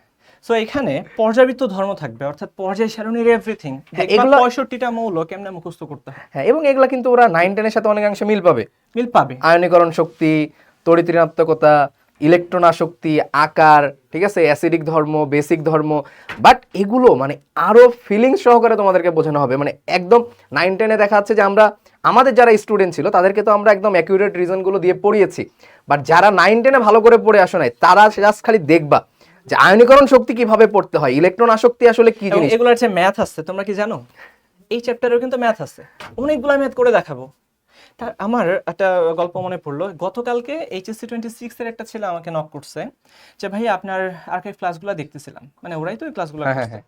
ওইখানে একটা প্রশ্ন আমি করে গেছিলাম, ওই প্রশ্ন আমি করে গেছিলাম যে পানির বন্ধন কোণ 104, হাইড্রোজেন সালফাইডের 1 লাফে 92 ডিগ্রি হয়ে যায়, মানে কত কমছে? হ্যাঁ, 12 ডিগ্রি। 12 ডিগ্রি কমে গেছে। তাইলে হাইড্রোজেন সালফাইডের নিচে এতো OSSE হ্যাঁ, তে আরো কমবে কি পড়লেই লাভ, তাই না? হ্যাঁ, এগুলোই তো মৌল। হ্যাঁ। আচ্ছা, তো পানি H2O 104 degree, hydrogen sulphide 92 degree, তাহলে কমলো কত? 12 ডিগ্রি, তাই না? তার মানে আমরা হয়তোবা এক্সপেক্ট করতেই পারি পরের গুলোতেও কমে যাবে। হাইড্রোজেন সেলেনাইড যদি তৈরি করে হ্যাঁ, এখানে এটা 80 ডিগ্রি হবে, হ্যাঁ, কিন্তু বাস্তবে এটা কত হয়? বাস্তবে হয় এটা 91 ডিগ্রি। এরপরে সবগুলো 91 ইভেন 90ও হয়ে যায়। তো কেন এরকম? একটা সূত্র আছে, ড্র্যাগোর সূত্র, তাই না? ড্র্যাগো নামে একজন সায়েন্টিস্ট, উনি কিছু কথা বলে দিয়ে গেছে। এই যে এই নামগুলো তোমরা শিখবা যে কেন এই ঘটনাগুলো ঘটে। এক্স্যাক্টলি, বুঝছো? 9-10-এ তো তোমরা একটা বেস দাঁড় করাইছই, এইখানে দেখবা যে কিভাবে 20 তলা পর্যন্ত উঠতে হয়। এবং এই ক্লাসগুলোরই আমাদের দেশে এইচএসসির যে লেভেলটা, এই লেভেলটা যদি তোমরা সুন্দর করে কমপ্লিট করতে পারো, বুকে হাত দিয়ে তুমি বলতে পারবা যে পৃথিবীর যে কোনো দেশে যে আমি কেমিস্ট্রিতে ভালো করতে পারবো। সো কেমিস্ট্রির লেভেলটা এই পর্যায়ে আছে আমাদের ইন্টারমিডিয়েটে। সো এটা তোমাকে বুঝে বিশ্বাস নিয়ে পড়তে হবে যে আমি সারা ওয়ার্ল্ডে সবার সাথে টক্কর দিতে যাচ্ছি।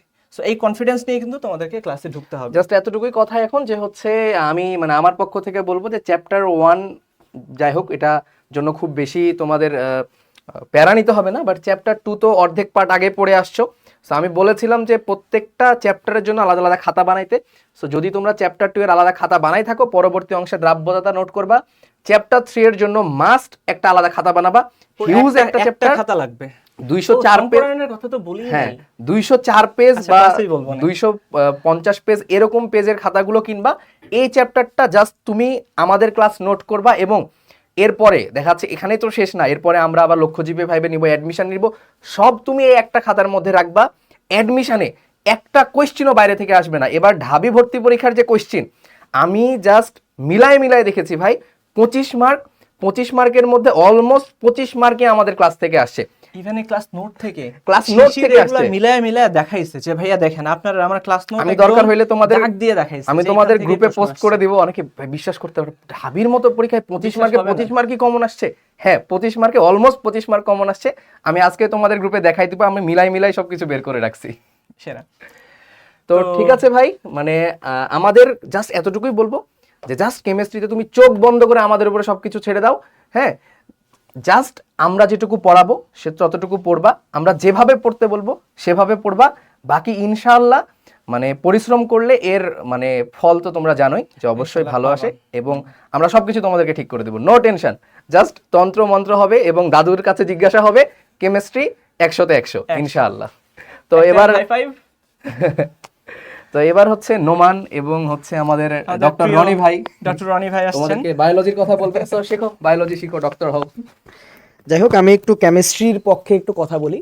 সেটা হলো, গতকাল আমি একটা পোস্ট দেখলাম হঠাৎ করে যে আমাদের শাওন ভাইয়ের আর্কাইভ ক্লাস দেখলো, এবং দেখার পরে সে হলো 25 ব্যাচের, সে 26 ব্যাচের স্টুডেন্ট, সে 25 ব্যাচের আর্কাইভ ক্লাস দেখছে, এবং 25 ব্যাচে শাওন ভাই একটা কথা বলছিল যে ওই টপিক থেকে মেডিকেল ভর্তি পরীক্ষা ইনশাল্লাহ প্রশ্ন আসবে, এবং আসলেই 25 ব্যাচে মেডিকেল ভর্তি পরীক্ষার প্রশ্নটা আসছে।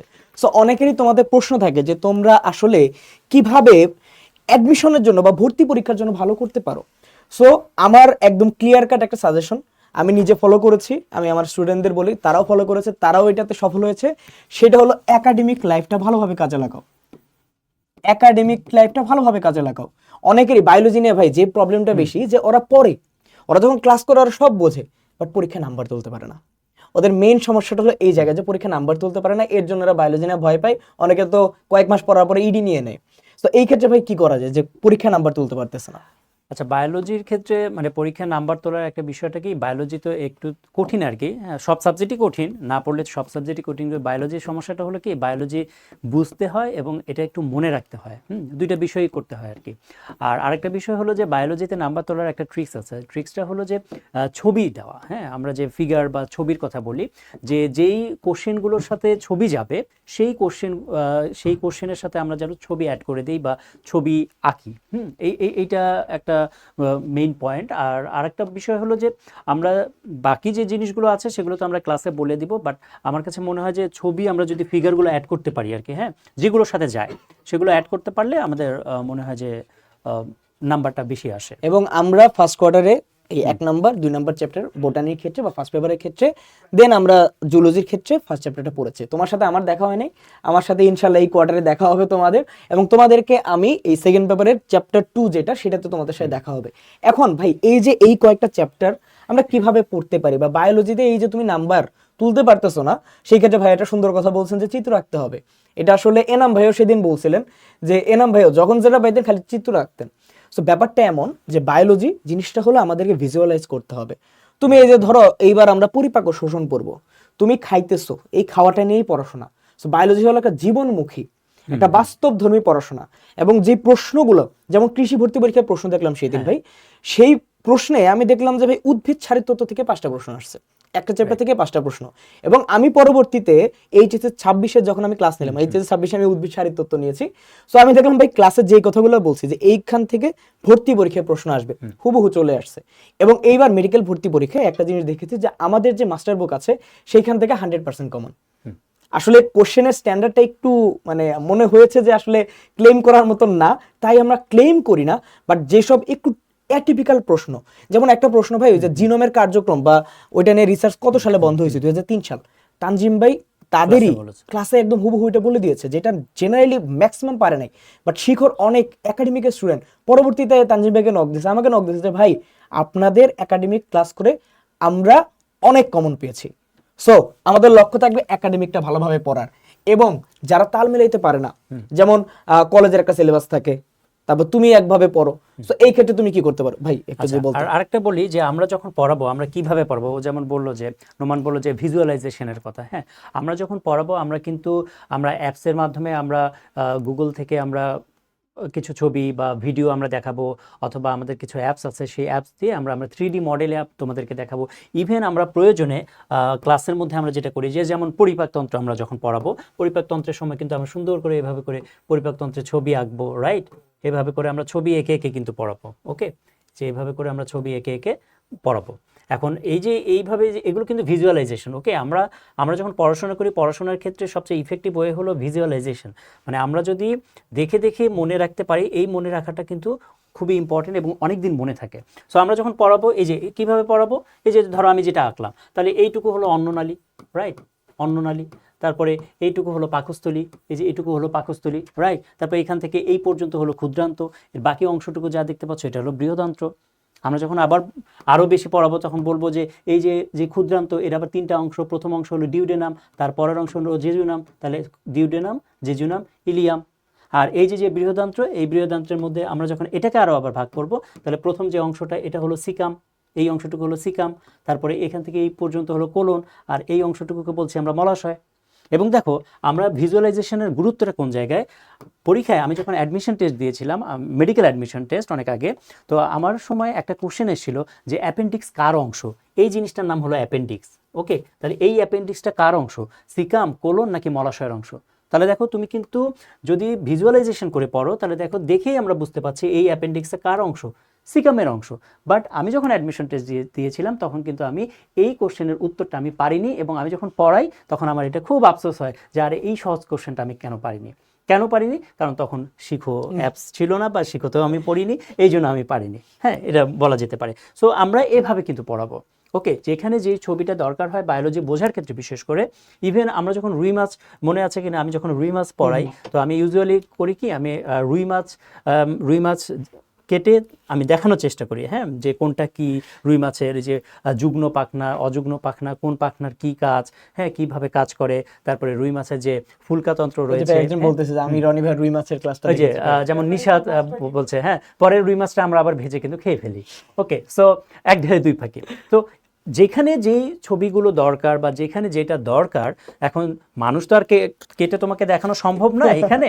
সো মেডিকেলে তুমি যখন পড়বে তখন কিন্তু মানুষ কেটেই দেখানো হয়। কেটে দেখানো হয় বলতে তোমার ফরেনসিকে তো দেখানো হয়, আর ফার্স্ট ইয়ারে অ্যানাটমিতে ভিসেরাগুলো, ফার্স্ট ইয়ারে যে ভিসেরাগুলো, হ্যাঁ, এখানে তো মৃত মানুষেরই ভিসেরাগুলো প্লেটে সাজানো থাকে, সেগুলো নিয়েই তো আমরা পড়াশোনা মূলত। এবং ভাই আমরা যখন চলন অঙ্গ চালনা পড়ে আমরা কিন্তু পুরো একটা হিউম্যান বডি স্কেলেটন আর কি, যেটা আমরা প্লাস্টিক দিয়ে বানানো আর কি, এবং আমরা কিন্তু বাস্তব মানুষের হাড় যারা, এবং আমি কিন্তু যখন আমি চলন অঙ্গ চালনা পড়াই, আমি কিন্তু বাস্তব যে হাড়গুলো, আমার কিছু হাড় আছে, সেই হাড়গুলো এনে কিন্তু আমি দেখানোর চেষ্টা করি যে এটা হলো ফিমার, এটা হলো রেডিয়াস, আলনা, হ্যাঁ, এই বাস্তব হাড়। এবং ওগুলো কিন্তু মানে সত্যিকারের মানুষের হাড়, মৃত মানুষেরই হাড়। এবং এগুলো তুমি যখন মেডিকেলে ভর্তি হবে ফার্স্ট ইয়ারে কিন্তু এগুলো আবার কিনতে হয়, হ্যাঁ, কিনে এগুলো তো পড়াশোনা করতে হয়, তুই তো পড়ছিস।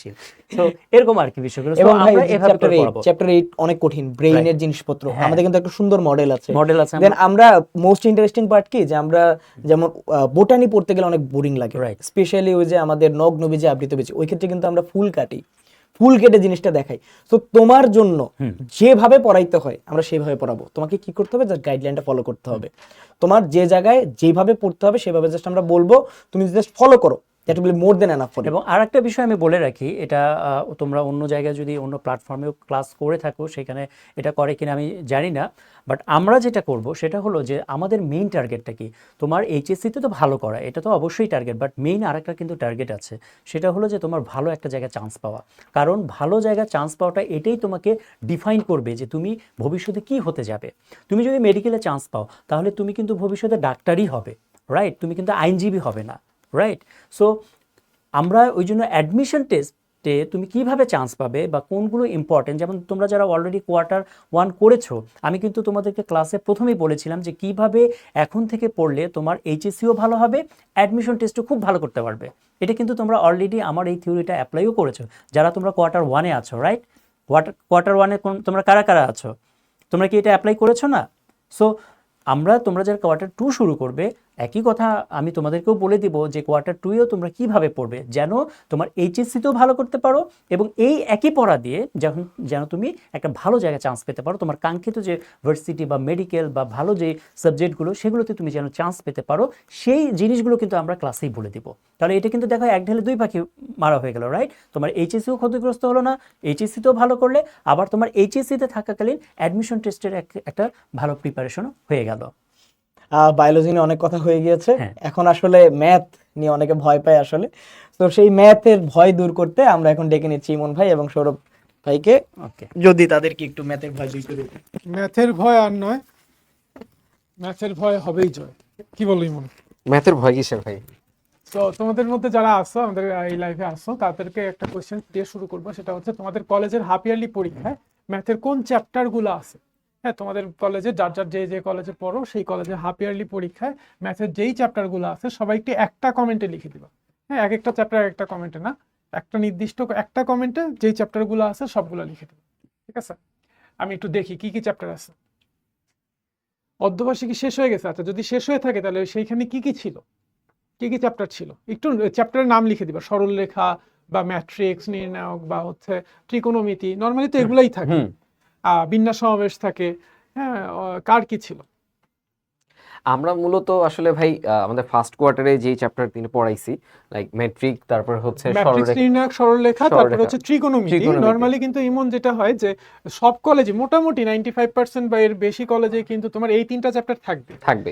এর থেকেও বেশি কিছু অনেক কলেজ আছে যে বিন্যাস সমাবেশ আছে বা জটিল সংখ্যা জটিল দিয়েছে সংখ্যা আছে। অনেক কলেজ আছে একটু ভ্যারিয়েশন আনার চেষ্টা করে, একটু ডিফারেন্ট দেখানোর চেষ্টা করে, বাট ওভারঅল কিন্তু এই তিনটা চ্যাপ্টার সব কলেজেই মোটামুটি থাকে।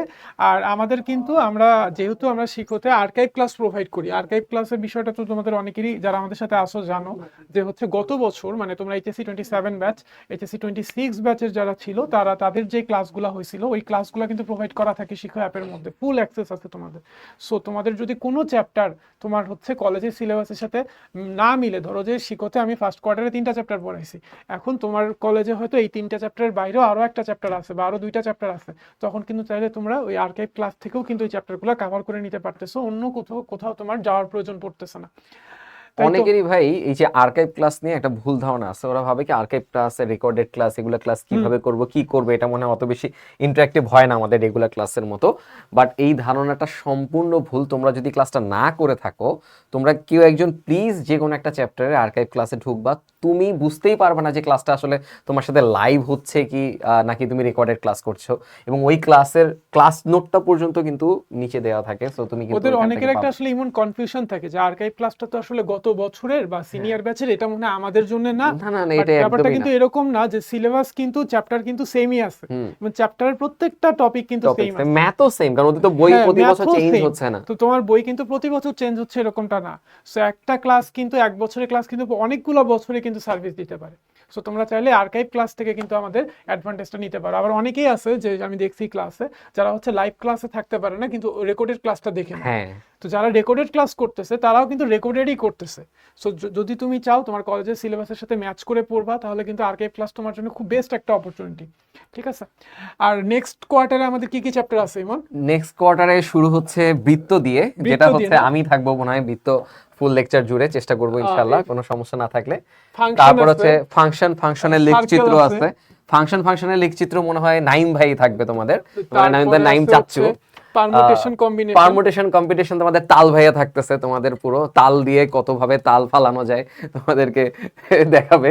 ওকে, আর একটা হচ্ছে বিপরীত ত্রিকোণমিতিক ফাংশন, এটা হচ্ছে তোমাদের অর্ণব ভাইয়া থাকবে যদি কোনো প্রবলেম না হয়। এখন পর্যন্ত এরকমই আমাদের ফিক্সড হয় নাই, আমরাই তো সবাই আছি।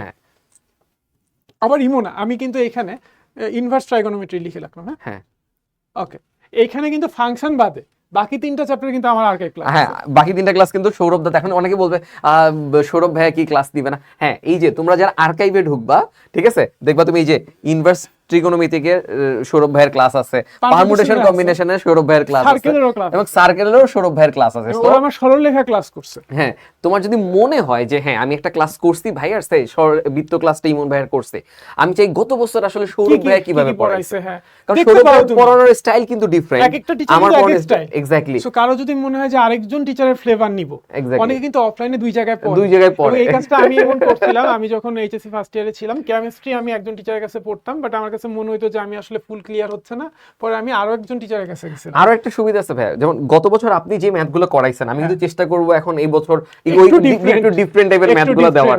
সে কেউ যদি 2টা ক্লাস করে তার কিন্তু বইয়ের আর কিছু বাকি থাকে না, আর কিন্তু অনেকগুলো প্র্যাকটিস হয়ে যায়, এবং তুমি ওই ক্লাসটা থেকে তুমি নিজেকে যাচাই করতে পারো যে হ্যাঁ এখন এই টাইপের ম্যাথগুলো আমি আগের চেয়ে আরো ভালো বুঝতেছি ক্লাসটা করার পরে। এটা কিন্তু তোমাকে অনেক বেশি হেল্প করবে। আচ্ছা, আর আর্কাইভ ক্লাস বা রেকর্ডেড ক্লাস করার জন্য জিমি ভাই যে একটা প্রসেস বলছে, তুমি যদি ওই প্রসেসটা ফলো করো, বিশ্বাস করো যে তোমার জন্য আর কোনো চ্যালেঞ্জ থাকবে না। এই যে দেখো, প্রথমে যেটা করবা, পুরো ক্লাসটা না করে তুমি ঢুকবা লেকচারে, সে বৃত্ত গত বছরে ঢুকছো, ঢুকে তুমি ওই যে ক্লাস নোটে যে পিডিএফটা আছে ওটা নোট করবা, তুমি একবার চোখ বুলাবা যে আমি তখন ইউন ভাইয়ের ক্লাসটা করেছি, এখন গত বছরে যে ম্যাথগুলো হয়েছে আমি কি প্রতিটা ম্যাথ আসলে আমার পরিচিত কিনা, বা আমি পারবো কিনা, বা পারতেছি কিনা, তাহলে তুমি হাতে প্র্যাকটিস করে ফেলো। যদি মনে হয় যে না এই জায়গাটা আসলে তো আমি একটা বুঝতেছি না, গত বছর একটা ভাইয়া একটু একটা ডিফারেন্ট টাইপের বা অ্যাডভান্স ম্যাথ করাইছে যেটা আসলে আমার মনে হচ্ছে পারবো না, তুমি ওই পয়েন্টে গিয়ে ভাইয়ের ভিডিওটা দেখে ফেলো, তাহলে কিন্তু তোমার জন্য ব্যাপারটা অনেক বেশি। একজন আমাদের অ্যাপ থেকে রাফসান বলতেছে যে ভাই সরলরেখা বুঝি কিন্তু কঠিন লাগে, তাই কনফিডেন্স পাই না। এখানে কিন্তু তুমি একটা জিনিস খেয়াল করো, সরলরেখা অনেক বড় একটা চ্যাপ্টার এবং এই চ্যাপ্টারে অনেক ফর্মুলাস, সো এই কারণে মনে রাখতে অনেক সময় একটু অসুবিধা হয়, একটু ধরতে অসুবিধা হয়। তো এই জিনিসগুলো ওভারকাম করতে গেলে তোমাকে প্র্যাকটিস করতে হবে, প্রচুর প্র্যাকটিস করতে হবে। ক্লাসে যে ম্যাথগুলো করানো হয়েছে ওগুলো তোমার তো করতেই হবে, বাট যেই ম্যাথগুলো করানো হয়নি আরো অনেক ম্যাথ আছে, বা প্রিভিয়াস ইয়ারের কোশ্চেন্স তুমি চাইলে সলভ করতে পারো যেগুলো এইচএসসি পরীক্ষা আসছে। আবার তুমি চাইলে কিন্তু সরলরেখার গত বছরের ক্লাসও করে ফেলতে পারো, এনাম ভাইয়ের ক্লাস আছে, হ্যাঁ, এইচএসসি 26 ব্যাচে। সো তুমি আমার ক্লাসও করলে, আচ্ছা ঠিক আছে সৌরভ ভাইয়ের ক্লাস করে বুঝছি কিন্তু একটু একটু কঠিন লাগতেছে, অ্যাপ্লাই করতে পারতেছি না, তাহলে একটু এনাম ভাইয়ের ক্লাসটা করে আসি, দেখি কেমন আছে। হ্যাঁ, এরকম করে একটু ভ্যারিয়েশন আনলেও কিন্তু অনেক সময় জিনিসগুলো ইজি লাগে আসলে। আর একটা ব্যাপার কি ভাই, ওদের যে আমরা প্র্যাকটিস করতে বলি, ওদের না, ওদের কাছে যেন কেমন যেন আমার মনে হয় প্র্যাকটিসের সংজ্ঞাটাই ক্লিয়ার না। ওরা মনে করে ক্লাস করা মানেই প্র্যাকটিস করা, ব্যাপারটা কিন্তু এটা না। তোমার হাতে ধরে ম্যাথ করতে হবে ভাই, ভুল করতে হবে। তোমার বাসায় বসে তুমি অঙ্ক করতে যাও, করতে গিয়ে তুমি ভুল করো, আটকায় যাইতে হবে, ওইটাই হচ্ছে প্যাকটিস। এবং ওই আটকানো থেকে তুমি যখন 10 মিনিট চিন্তা করবে একটা ম্যাথ নিয়ে, এই চিন্তাটাই তোমাকে আগায় দিবে। অঙ্ক পারা আসলে সবকিছু না, অঙ্কতে আটকায় যে যখন 10-15 মিনিট একটা অঙ্ক নিয়ে ভাববা, এই ভাবনার সময়টাই তোমাকে তোমার প্রোগ্রেস এনে দিবে। ঠিক আছে, অঙ্ক পারতেই হবে, এটা আসলে অ্যাচিভমেন্ট না। অ্যাচিভমেন্ট হচ্ছে তুমি আগে চিন্তা করো, আটকায় যাও, আটকায় যাও, ওটা নিয়ে কিছুক্ষণ ভাবো, এই ভাবনাটাই তোমাকে আসলে সামনের দিকে আগায় নিবে। ঠিক আছে, সো আর কারো কোনো কোশ্চেন আছে ম্যাথ নিয়ে? ম্যাথ নিয়ে যদি কোশ্চেন না থাকে দেখি একটু। আরেকটা কথা, প্র্যাকটিস বলতে কি আমি একদম সহজে বলে দিই, প্র্যাকটিস বলতে কিচ্ছু না, জাস্ট লাইভ ক্লাস করবা। লাইভ ক্লাস করার পরে আমাদের শিখর যে প্র্যাকটিস বুকটা আছে, চ্যাপ্টার ওয়াইজ প্র্যাকটিস বুক আছে, প্র্যাকটিস বুক, এই প্র্যাকটিস বুকে সবগুলো ম্যাথ যদি তুমি করতে পারো তাহলে তুমি বুঝবা যে তোমার প্র্যাকটিস 100% ওকে। ঠিক আছে, এখন টাইমের অভাবে সবাই হয়তো 100% পারবা না, যে যতটুকু পার, ঠিক আছে, যে যতটুকু পারবা। একটা চ্যাপ্টার সরলরেখা দিয়েই বলি, সরলরেখা তুমি এখন 60% প্র্যাকটিস বুক থেকে কভার করছো। সরলরেখা কি তুমি একবারই পড়বা? এরপরে কিন্তু তোমাকে আবার রিভিশন দিতে হবে। ইয়ার ফাইনাল পরীক্ষার আগেও কিন্তু তোমার সরলরেখার উপরই পরীক্ষা হবে। হ্যাঁ, ইয়ার ফাইনাল পরীক্ষা কি হবে, এই চ্যাপ্টারগুলো থাকবে, আরো কিছু নতুন চ্যাপ্টার অ্যাড হবে, তখন কিন্তু একবার রিভিশন হবে। আবার প্রি টেস্ট তখনও কিন্তু সরলরেখা থাকবে, টেস্টে থাকবে, তখন কিন্তু আবার তোমার রিভিশন দিতে হবে। তখন যতটুকু বাকি আছে ততটুকু কভার করবা। সো 100% কভার করতে পারলে তোমার প্র্যাকটিস 100% ঠিক আছে, না পারলে যতটুকু করতে পারতেছো ততটুকুই তোমার অ্যাচিভমেন্ট। খুব কম স্টুডেন্টই হয়তো 100% পারবে, ঠিক আছে, বাট আপকামিং টাইমগুলোতে তোমাকে এই গ্যাপটা ফিল আপ করে ফেলতে হবে, মানে 100% করে ফেলতে হবে। ঠিক আছে, তবে ভাই এই প্র্যাকটিস বুক ধরার আগে, মানে এটা হচ্ছে লেভেল 2 চিন্তা করব আমি। লেভেল 1 হচ্ছে তোমার ক্লাসে যে ম্যাথগুলো ভাইয়ারা করাচ্ছে ওগুলো হাতে করতে হবে। ভাইয়া তোমাকে করাই দিছে, তুমি খুব ভালো বুঝছো, ভেরি গুড, বাট তুমি যতই ভালো বুঝো হাতে একবার করে ওই ম্যাথগুলো আগে করবা। আমার মনে হয় ওরা না অনেকে আছে যে ক্লাসে হচ্ছে ক্লাস নোট তোলার প্রতি খুবই কনসেন্ট্রেশন দিয়ে থাকে আর কি, মনোযোগটা কতক্ষণে আমি এটা তুলে শেষ করব। এরকম করলে কিন্তু ম্যাথটা তুমি ফিল করতে পারবে না। একটা ভিডিও দেখতে দেখতে আমরা সামনে চলে যাই, ও তখন ম্যাথ তুলতেছে, পরে আবার বুঝতেছে, ওর ব্রেনে ঢুকছে, ব্রেন থেকে যে হার্টের মধ্যে আসবে এই সময়টা দিতে চায় না, বাট সময় দিতে হবে। আমি তো সবসময় বলি যে তুমি একটা ক্লাস একবারই করবা না, লাইভ ক্লাসটা লাইভে করবা, দেন আবার পরবর্তীতে তুমি যে কোনো একটা সময় এই ক্লাসটা স্পিড বাড়াই দিয়ে হলেও আরেকবার করবা, এবং সেকেন্ড টাইম যখন তুমি ক্লাসটা করতেছো তখন তুমি হচ্ছে নোট খাতায় নোট করবা। হ্যাঁ, তাতে করে কি হবে, তুমি পজ দিচ্ছ, যে জিনিসটা বুঝতেছো না সেই জিনিসটা একবার টেনে 2বার 3বার 4বার যতবার খুশি শুনতে পারতেছো। এই জিনিসগুলো কিন্তু কাজে লাগে। লাইভ ক্লাসে কিন্তু আমি চাইলে একটা টপিক 3-4বার বুঝাইতে পারি না, টাইমের একটা ব্যাপার থাকে। সো ওরা চাইলে কিন্তু ওই যে লাইভ ক্লাসটা করলা, লাইভ ক্লাসের পরে তুমি আবার তোমার কমফোর্টেবল টাইমে অবশ্যই আরেকবার শুনবা। কারণ ভাইয়া বলবা যে আরেকবার শোনার মতো সময় তো আমরা আসলে পাই না, এই টাইমটাই তোমাকে ম্যানেজ করে নিতে হবে, এবং এই টাইমটা কখনোই ওয়াস্টেজ না, এটাই তোমাকে কাজে দিবে। ঠিক আছে, একটা কমেন্ট আসতেছিল ভাই যে প্র্যাকটিস করতে গেলে আর পারি না, আটকায় যাই।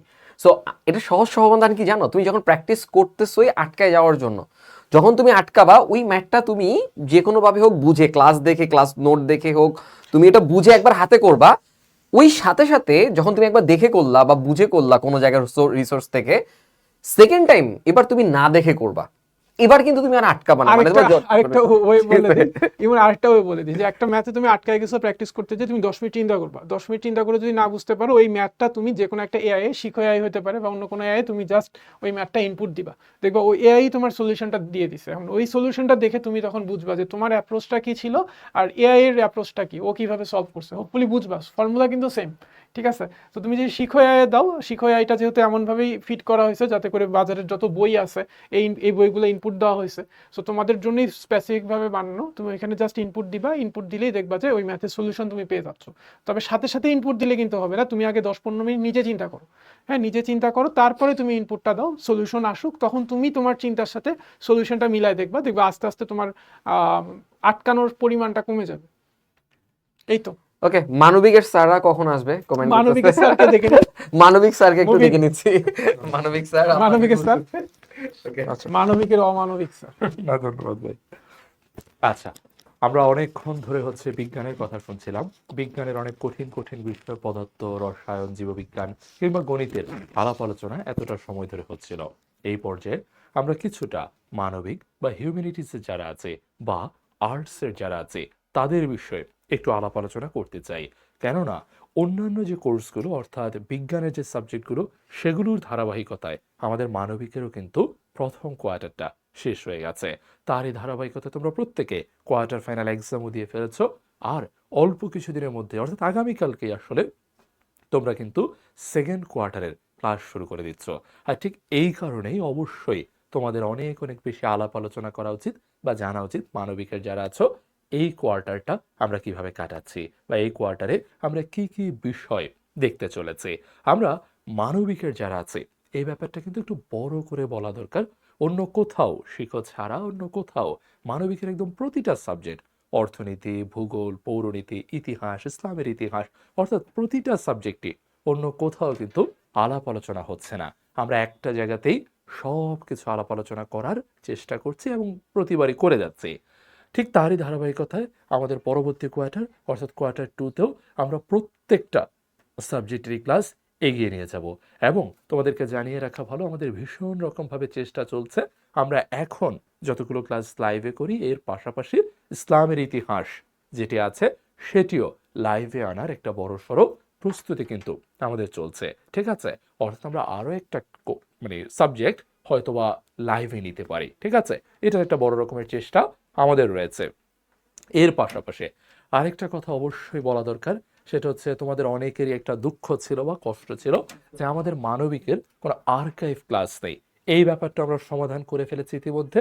আমাদের তোমাদের বড় ভাই আপু যারা আছে অর্থাৎ যারা আমাদের এইচএসসি পরীক্ষা দিতে চলেছে এই বছর, তাদের জন্য একটা লক্ষ্য জিপিএ 5 এর কোর্স ছিল, সেই কোর্সের ক্লাসগুলো কিন্তু তোমাদেরকে দেওয়া হচ্ছে।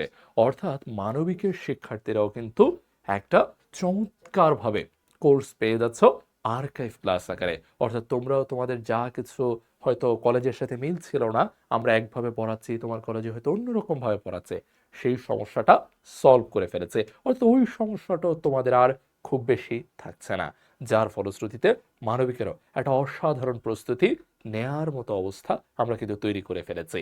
এরপর তোমাদের অনেকের কাছে মনে হতে পারে কি পড়াবে, ওখানে এত আলাদা আলাদা করে বলেছে বিজ্ঞানের, মানবিকে কি একটু আলাদা করে বলবো না? একদমই তাই, মানবিকও এবার চলো আলাদা করে আমরা একটু বলার চেষ্টা করি। ওনারা অনেক কিছু লিখেছে, আমরাও অল্প অল্প কিছু একটু লিখার চেষ্টা করি। প্রথমে ধরো আমরা যদি অর্থনীতির কথা বলি, ইতিমধ্যেই অর্থনীতির প্রথম পত্রের কিছু অধ্যায় আমরা শেষ করেছি, প্রথম অধ্যায়টা শেষ করেছে, দ্বিতীয় পত্রের 2টি অধ্যায় আমরা শেষ করে ফেলেছি। এইবার আমরা মনোযোগ দেওয়ার চেষ্টা করব অর্থনীতি প্রথম পত্রের দিকে, এবং প্রথম পত্রের এই কোয়ার্টারে আমরা দ্বিতীয় তৃতীয় অধ্যায় একেবারে বিস্তারিত আলাপ আলোচনা সহ করার চেষ্টা করব। আমরা জানি তোমাদের অনেকেরই এই অধ্যায়গুলো বুঝতে সমস্যা রয়েছে, এগুলো নিয়েই আমরা এই কোয়ার্টারে বিস্তারিত কথাবার্তা বলার চেষ্টা করব। এরপর যেটি বলেছিলাম ইসলামের ইতিহাস, ইসলামের ইতিহাসে এইবার আমরা ক্লাসগুলো একটু লাইভে করার চেষ্টা করছি, এই ব্যাপারটা বেশ ভালো।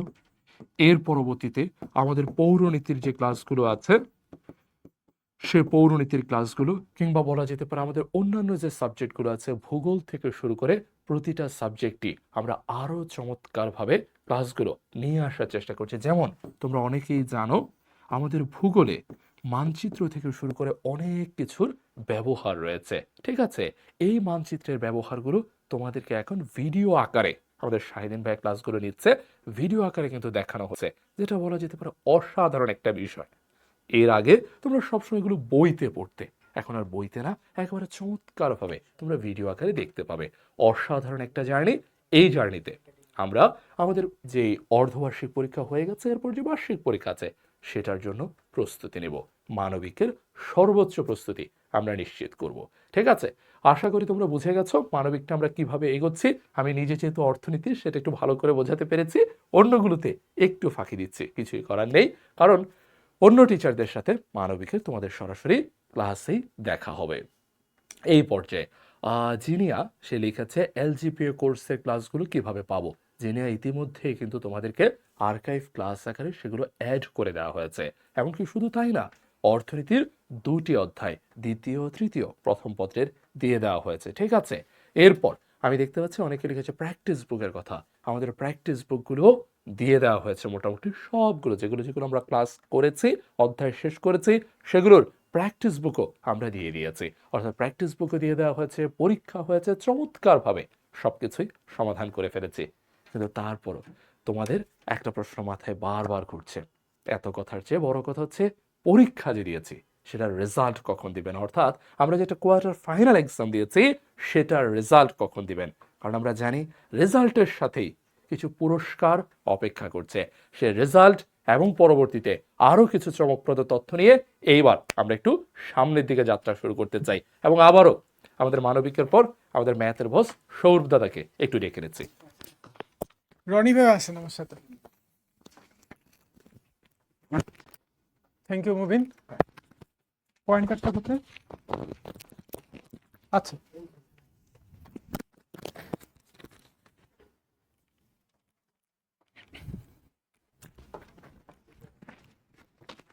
আচ্ছা আমাদের যে একাডেমিক প্রোগ্রামে তো একটা কোয়ার্টার শেষ হয়ে গেছে। সো কোয়ার্টার 2তে আসলে কি কি থাকতেছে, তো কোয়ার্টার 2তে যদি কেউ নতুন করে এনরোলড হও, আমাদের কোয়ার্টার 1-এর সবগুলো ক্লাসে কিন্তু পাবা। হ্যাঁ, তোমাদের এইচএসসি 27 ব্যাচে যে কোয়ার্টার 1-এর ক্লাসগুলো হয়েছে সবগুলো ক্লাসেরই রেকর্ডেড ক্লাস তুমি পাচ্ছ। এবং একই সাথে ওই যে এইচএসসি তোমাদের এক ব্যাচ সিনিয়র যে ভাইয়াপুরা আছে 26 ব্যাচ, তাদের আর্কাইভ ক্লাসও কিন্তু থাকতেছে। এর সাথে আর কি কি থাকতেছে, কেন দরকার তোমার এই কোর্সটা, এই কোর্সটা তোমাকে কিভাবে বেনিফিট দিবে, সেটা হচ্ছে যে আমাদের ফুল প্রুফ প্রস্তুতির জন্য সাজানো স্ট্র্যাটেজি আছে। আমরা শুধু ক্লাসই নেই না, ক্লাসের পাশাপাশি তোমাদের স্ট্র্যাটেজিগুলো কীরকম হওয়া উচিত, কিভাবে পড়বা বোর্ডের জন্য, অ্যাডমিশনের জন্য কিভাবে পড়বা, অ্যাডমিশনের জন্য কি এখন থেকেই প্রিপারেশন নিবা কিনা, বা এখন থেকে প্রিপারেশন নিলে কতটুকু নিবা, টাইমেরও তো একটা ব্যাপার আছে। তুমি একটা চ্যাপ্টারের উপর অনেক পড়ে ফেললা, অ্যাডমিশন সব কভার করে ফেললা, বাট অন্য চ্যাপ্টার পড়াই হলো না, অন্য সাবজেক্ট ধরোই নেই, তাহলে তো হবে না। সবকিছুই তো আমার ব্যালেন্স করে চলতে হবে। সো এইরকম স্ট্র্যাটেজিগুলো কিন্তু আমরা শেয়ার করি। যে রুবিতা, যে আমার অনেক গ্যাপ রয়েছে সব বিষয় নিয়ে, কিন্তু মনোযোগ আনতে পারছি না, এখন করণীয় কি? তো আমরা আসলে ক্লাসে যে আমরা শুধুমাত্র পড়াই রোবটের মতো, ব্যাপারটা কিন্তু তা না।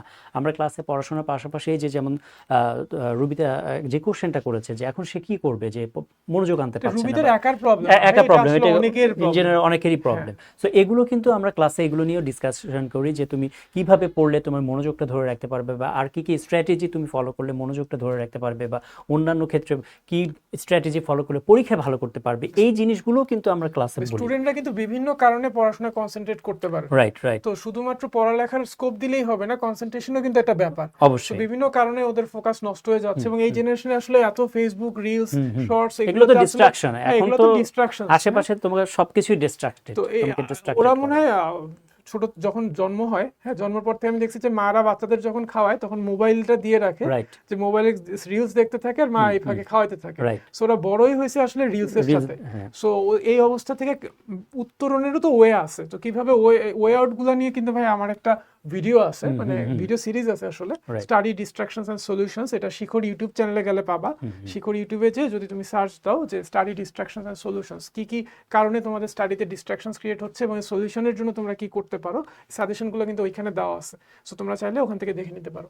তারপর আমাদের পর্যাপ্ত প্র্যাকটিস ম্যাটেরিয়াল আছে। প্র্যাকটিস করার জন্য তো ভাই আসলে ম্যাটেরিয়াল দরকার। আমি কোত্থেকে আর প্র্যাকটিস প্র্যাকটিস করার গুরুত্বটা কি বলো তো? practice- কোন গুরুত্ব আছে কি? practice আর makes শুধু the man পড়লে হয় না, perfect. কারণ প্র্যাকটিস করতে গেলে আরো সময় দিতে হয়, সময় চলে যায়। সময়টা কি নষ্ট না নাকি? ভাই শুধু পড়লেই যদি হইতো তাহলে তো ভাই পড়ালেখাটা এতটাও টাফ কঠিন কিছু হইতো না, Right. খুব ইজি হইতো এবং সবাই দেখা যেত যে উচ্চ শিক্ষিত হয়ে গেছে। তো আসলে আমার একটা লক্ষ্য যতটা কঠিন হয় ওটা অ্যাচিভ করার পরে কিন্তু আমার ততই ভালো লাগে। রাইট, যত টাফ টার্গেট অ্যাচিভমেন্টের পরে কিন্তু আমার আনন্দটা ওই রকমই। রাইট। তো শুধু পড়লেই যদি হইতো, প্র্যাকটিস না করলে মানে প্র্যাকটিস না করলেও হইতো, তাহলে কিন্তু আমরা কেউ প্র্যাকটিস করতাম না। বাট প্র্যাকটিসই আসলে তোমাকে বুঝাই দিবে যে আসলে তোমার দুর্বলতাটা কোথায়, উইকনেস কোথায়। পড়ার সময় যখন তুমি আমার ক্লাস করতেছো দেখবে যে মোটামুটি ভালোই বুঝতেছো, সবই বুঝতেছো, সবই পারো, কিন্তু প্র্যাকটিস যখন করতে যাবা তখন দেখবে যে একটা না একটা জায়গায় তুমি আটকায় গেছো। এই আটকায় যখন যাবা তখন ওই পরিস্থিতিটা তুমি কিভাবে ওভারকাম করবা, বাট যেই জায়গাগুলোতে তোমার ভুল হচ্ছে, যে জায়গাগুলো তুমি আটকায় যাচ্ছ, ওই জায়গাগুলো সলিউশনগুলো কি হইতে পারে, এই জিনিসগুলো কিন্তু তোমাকে অনেক শিখাবে। আমি যখন ক্লাস নিই, ক্লাসে আমি শিখাই, রনি ভাই ক্লাস নিলে রনি ভাই শিখায়, বাট তুমি যখন প্র্যাকটিস করবা তখন তুমি নিজে শিখবা, এবং নিজের শেখাটা খুবই ইম্পর্টেন্ট। এবং এটা হলো বিষয়টা, আমি ওর সূত্র ধরেই বলি যে লার্নিং এর অনেকগুলো ওয়ে আছে। হ্যাঁ, তো এর মধ্যে একটা খুবই ইফেক্টিভ ওয়ে আমার কাছে মনে হয় যে ইফেক্টিভ ওয়েটা হলো যে ভুল করে করে শেখা। রাইট, ভুল করে মানে তুমি যত ভুল করবে, মানে প্র্যাকটিস মানে কি? প্র্যাকটিস মানে তুমি সবগুলো যে প্রশ্নের উত্তর পারবে সেটা কিন্তু না। যেই কোশ্চেনটা তুমি ভুল করছো, যেই এমসিকিউটা তুমি ভুল করছো, যেই কোশ্চেনটা তুমি উত্তর দিতে পারছো না, যেটা ভুল হচ্ছে, এই যে ভুল হচ্ছে, এখান থেকে তুমি যে লার্নিংটা হচ্ছে তোমার, এটা কিন্তু তোমার সাস্টেনেবল, এটা তোমার মনে থাকবে। রনি ভাই, আমাদের একটা উদাহরণ দিই টিচারদের। হ্যাঁ, সে আমরা যারা ম্যাথ পড়াই বা ফিজিক্স যারা পড়ায় তারা তো ক্লাসে ম্যাথ করে। রাইট, দেখা গেছে যে অনেক ম্যাথ আছে যেগুলো আমরা মানে কয়েকশো বার করছি, যার কারণে খুবই ফ্লুয়েন্টলি ম্যাথটা আমরা করতে পারি। রাইট। বাট যদি কোনো আনকমন ম্যাথ থাকে, কোনো কঠিন ম্যাথ থাকে, ক্লাসে ঢোকার আগে কিন্তু আমার নিজেরও দুই একবার প্র্যাকটিস করে আসতে হয়। রাইট। এই বয়সেও কিন্তু তুমি ভাবতেছো যে ভাইয়ারা ম্যাথ পড়ায়, এত বছর যাবত ম্যাথ পড়াচ্ছে, ভাইয়া না নিশ্চয়ই কত ভালো পারে। হ্যাঁ, ভালো পারি ঠিক আছে, বাট এটার ব্যাক এন্ডে আমি কি করতেছি তুমি কিন্তু এটা দেখতেছো না। তুমি দেখতেছো যে ক্যামেরার সামনে আমি সে ক্লাস নিচ্ছি, একটা ম্যাথ চট করে ফেলতেছি, নির্ভুল ভাবে করতেছি, বাট এটার পিছনে কিন্তু আমারও শ্রম আছে। হ্যাঁ, একটা নতুন ম্যাথ করার আগে আমারও এক দুইবার করে আসতে হয় যাতে করে ম্যাথটা আমার হাতে আসে। তোমার কথা ধরে তাহলে আমিও আমার প্রিপারেশনের কথা বলি। আমি যে তোমাদের যখন ক্লাস নেই, আমি কিন্তু ক্লাস নেওয়ার আগে আমি আরেকবার দেখে নিই। হ্যাঁ, তোমাদেরকে আমি কিভাবে পড়াবো, কোন জিনিসগুলো পড়াবো, এটা কিন্তু আমিও দেখে নিই। হ্যাঁ, কারণ প্র্যাকটিস ছাড়া তুমি যতই পড়ো না কেন একটা জিনিস তুমি ভুলে যাবে, এটাই স্বাভাবিক। আমি যতই পড়ি না কেন, আমি 5 দিন পরে 6 দিন পরে আমি ভুলে যাব, এটাই কিন্তু স্বাভাবিক। এই জন্য প্র্যাকটিসের কোনো বিকল্প নাই। আমরা এখনো প্র্যাকটিস করি। তোমার ক্লাস নেওয়ার আগে আমরাও কিন্তু প্র্যাকটিস করে আসি ক্লাস নেওয়ার আগে। আরেকটা কথা বলি তাহলে, যে ভাই যারা হচ্ছে ওয়ার্ল্ড কাপে পার্টিসিপেট করে, অনেক বড় বড় প্লেয়ার, সেটা ফুটবলই হোক, ক্রিকেট হোক, ব্যাডমিন্টন হোক, তারা কিন্তু রেগুলার প্র্যাকটিস করে, ইচ অ্যান্ড এভরিডে প্র্যাকটিস করে। তারা যে কি লেভেলের প্র্যাকটিস করে সেটা তো আমরা দেখি না, এটা আমরা দেখি না। বা যারা একটু খেলার ব্যাক এন্ডের খোঁজ খবর রাখে যে কি কি ঘটতেছে, তারা এটা জানে যে কি লেভেলের প্র্যাকটিসটা করে। একদম রুটিন মেইনটেইন করে ওরা 365 দিনের মধ্যে প্রায় কাছাকাছি এরকমই কিন্তু প্র্যাকটিস করে, সারা বছর প্র্যাকটিস করে। সচিন টেন্ডুলকার হয়, সে কি পরিমাণ প্র্যাকটিস করছে ছোট থেকে। রাইট। হ্যাঁ, এবং তাদের কিন্তু কোচও থাকতো। হ্যাঁ, শুধু এত বড় প্লেয়ার, তার আবার কোচের দরকার কি? রাইট। বাট কোচেরও একটা দরকার আছে, সে থার্ড মানে একটা তার যে এক্সপিরিয়েন্স আছে সেটা থেকে দেখতেছে যে সে কোথায় ভুল করতেছে, তার টেকনিকটা কোথায় সমস্যা হচ্ছে, এগুলো আবার কারেকশন করে দিচ্ছে। ছোট ছোট কারেকশনই কিন্তু ম্যাচের মধ্যে বিশাল ইম্প্যাক্ট ফেলে। সো তুমি যেই প্রফেশনেই যাও, স্টুডেন্ট এখন আসো, লেখাপড়া করতেছো, তুমি যদি খেলোয়াড় হইতাম, ওই তোমাকে প্র্যাকটিস করতেই হইতো, যেটাতেই তুমি যাও না কেন। সো প্র্যাকটিস শিখর কিন্তু প্র্যাকটিস ম্যাটেরিয়াল কিন্তু খুবই অসাধারণ। আমাদের যে প্র্যাকটিস বুকটা আছে ভাই, এটা বোর্ড স্ট্যান্ডার্ডে কি ধরনের সিকিউ আসে, এমসিকিউ আছে, সব ধরনের কোশ্চেন্সই আছে। সো কিন্তু এই যদি আমাদের প্র্যাকটিস বুকটাই করে, আর কিচ্ছু করতে হবে না। রাইট। পরীক্ষার ভয় আর মানসিক চাপ তৈরি করেন, এটা আমরা পরীক্ষার আগে আগে তোমাদেরকে বলে দিব, এখন বলার দরকার নাই, কারণ এখন তো আর তুমি পরীক্ষা দিচ্ছ না। তবে ভাই পরীক্ষা যতই বলেন ভাই, আপনি খুবই ভালো পড়ছেন, প্র্যাকটিসও করছেন, পরীক্ষার আগে অনেকের মধ্যে একটা ভয় কাজ করে, এক্সাম ফোবিয়া কাজ করে, একটা প্রেসার কাজ করে। তবে এখানে একটা কথা আছে, কথাটা হলো কি যে একটা জিনিসের প্রতি ভয় মানুষের কখন কাজ করে, যখন তোমার কনফিডেন্স কম থাকবে। যেমন ধরো তুমি একটা চ্যাপ্টার পড়োনি, ওই চ্যাপ্টার থেকে কোশ্চেন আসলে বা ওই চ্যাপ্টার থেকে যদি আমি কোশ্চেন করি তখন কিন্তু তোমার ভয় কাজ করবে। বাট একটা চ্যাপ্টার যদি খুব ভালো করে পড়া থাকে, প্র্যাকটিস করা থাকে, খুব ভালো করে পড়া থাকে, তখন কিন্তু তোমার ভয়টা ওই লেভেলের কাজ ওই করবে, লেভেলে কাজ করে। রাইট? সো আলটিমেটলি ভাই, ঘুরে এখানে আবার আরো সেই একটা প্র্যাকটিস। বিষয় আছে যে অনেক গার্ডিয়ান আসলে এত প্যানিক করে Right. এবং এটা আসলে ওদের জেনেটিক্যালি অনেকের মধ্যে ঢুকে গেছে যে আম্মু অনেক প্যানিক করে, সে থেকে স্টুডেন্টও প্যানিক করতেছে। Right, তো right. এক্সাম ফোবিয়া কিন্তু ভাই অনেকের মধ্যে কাজ করে। আমি দেখছি যে ভাই ভালো হ্যাঁ, প্রিপারেশন হ্যাঁ, থাকলেও কাজ কাজ করে। করে। হ্যাঁ, আমার Right. এক ছোট বোন আছে, খুবই ভালো স্টুডেন্ট, কিন্তু হচ্ছে ওর মধ্যে এক্সাম ফোবিয়া খুবই বেশি। হ্যাঁ, হ্যাঁ। হ্যাঁ, তো আমি এটা বলবো যে এক্সাম ফোবিয়া কাটানোর একটা ওয়ে হচ্ছে তোমাকে প্রচুর এক্সাম দিতে হবে। Right. যত বেশি তুমি মডেল টেস্ট দিবা, যত বেশি এক্সামে পার্টিসিপেট করবা, তত আস্তে আস্তে তোমার মধ্যে এক্সাম ফোবিয়াটা কাটবে। আর শিখর প্রত্যেকটা ক্লাস শেষে কিন্তু ডেইলি এক্সামের ব্যবস্থা আছে। সো একদিন ক্লাস করতেছো, সাথে সাথে তোমার ডেইলি এক্সাম হচ্ছে, কোয়ার্টার শেষে কোয়ার্টার ফাইনাল এক্সাম হচ্ছে। এরকম আমাদের 5টা কোয়ার্টার, এইচএসসি 27 এর জন্য 5টা কোয়ার্টার, 5টা কোয়ার্টারে 5টা কোয়ার্টার ফাইনাল। সো এই কোয়ার্টার ফাইনাল পরীক্ষাগুলো যখন তুমি দিবা, ডেইলি এক্সামগুলো যখন দিবা, এগুলো তো পরীক্ষা। আস্তে আস্তে তোমাকে কিন্তু এই ছোট ছোট পরীক্ষাগুলো বড় পরীক্ষার জন্য প্রিপেয়ার করবে। সো এক্সাম ফোবিয়া কাটাতে গেলে তোমার কি করতে হবে, যে জিনিসটাতে তোমার ভয় সেই জিনিসটাতেই তোমার বেশি করে কাজ করতে হবে। Right. হ্যাঁ, ভয় মানে যে ওইখান থেকে দূরে সরে যাবো, না, তাহলে ভয়টা তাহলে থেকে যাবে, আরো থেকে যাবে এবং আরো বাড়বে। আরো বাড়বে। ওকে।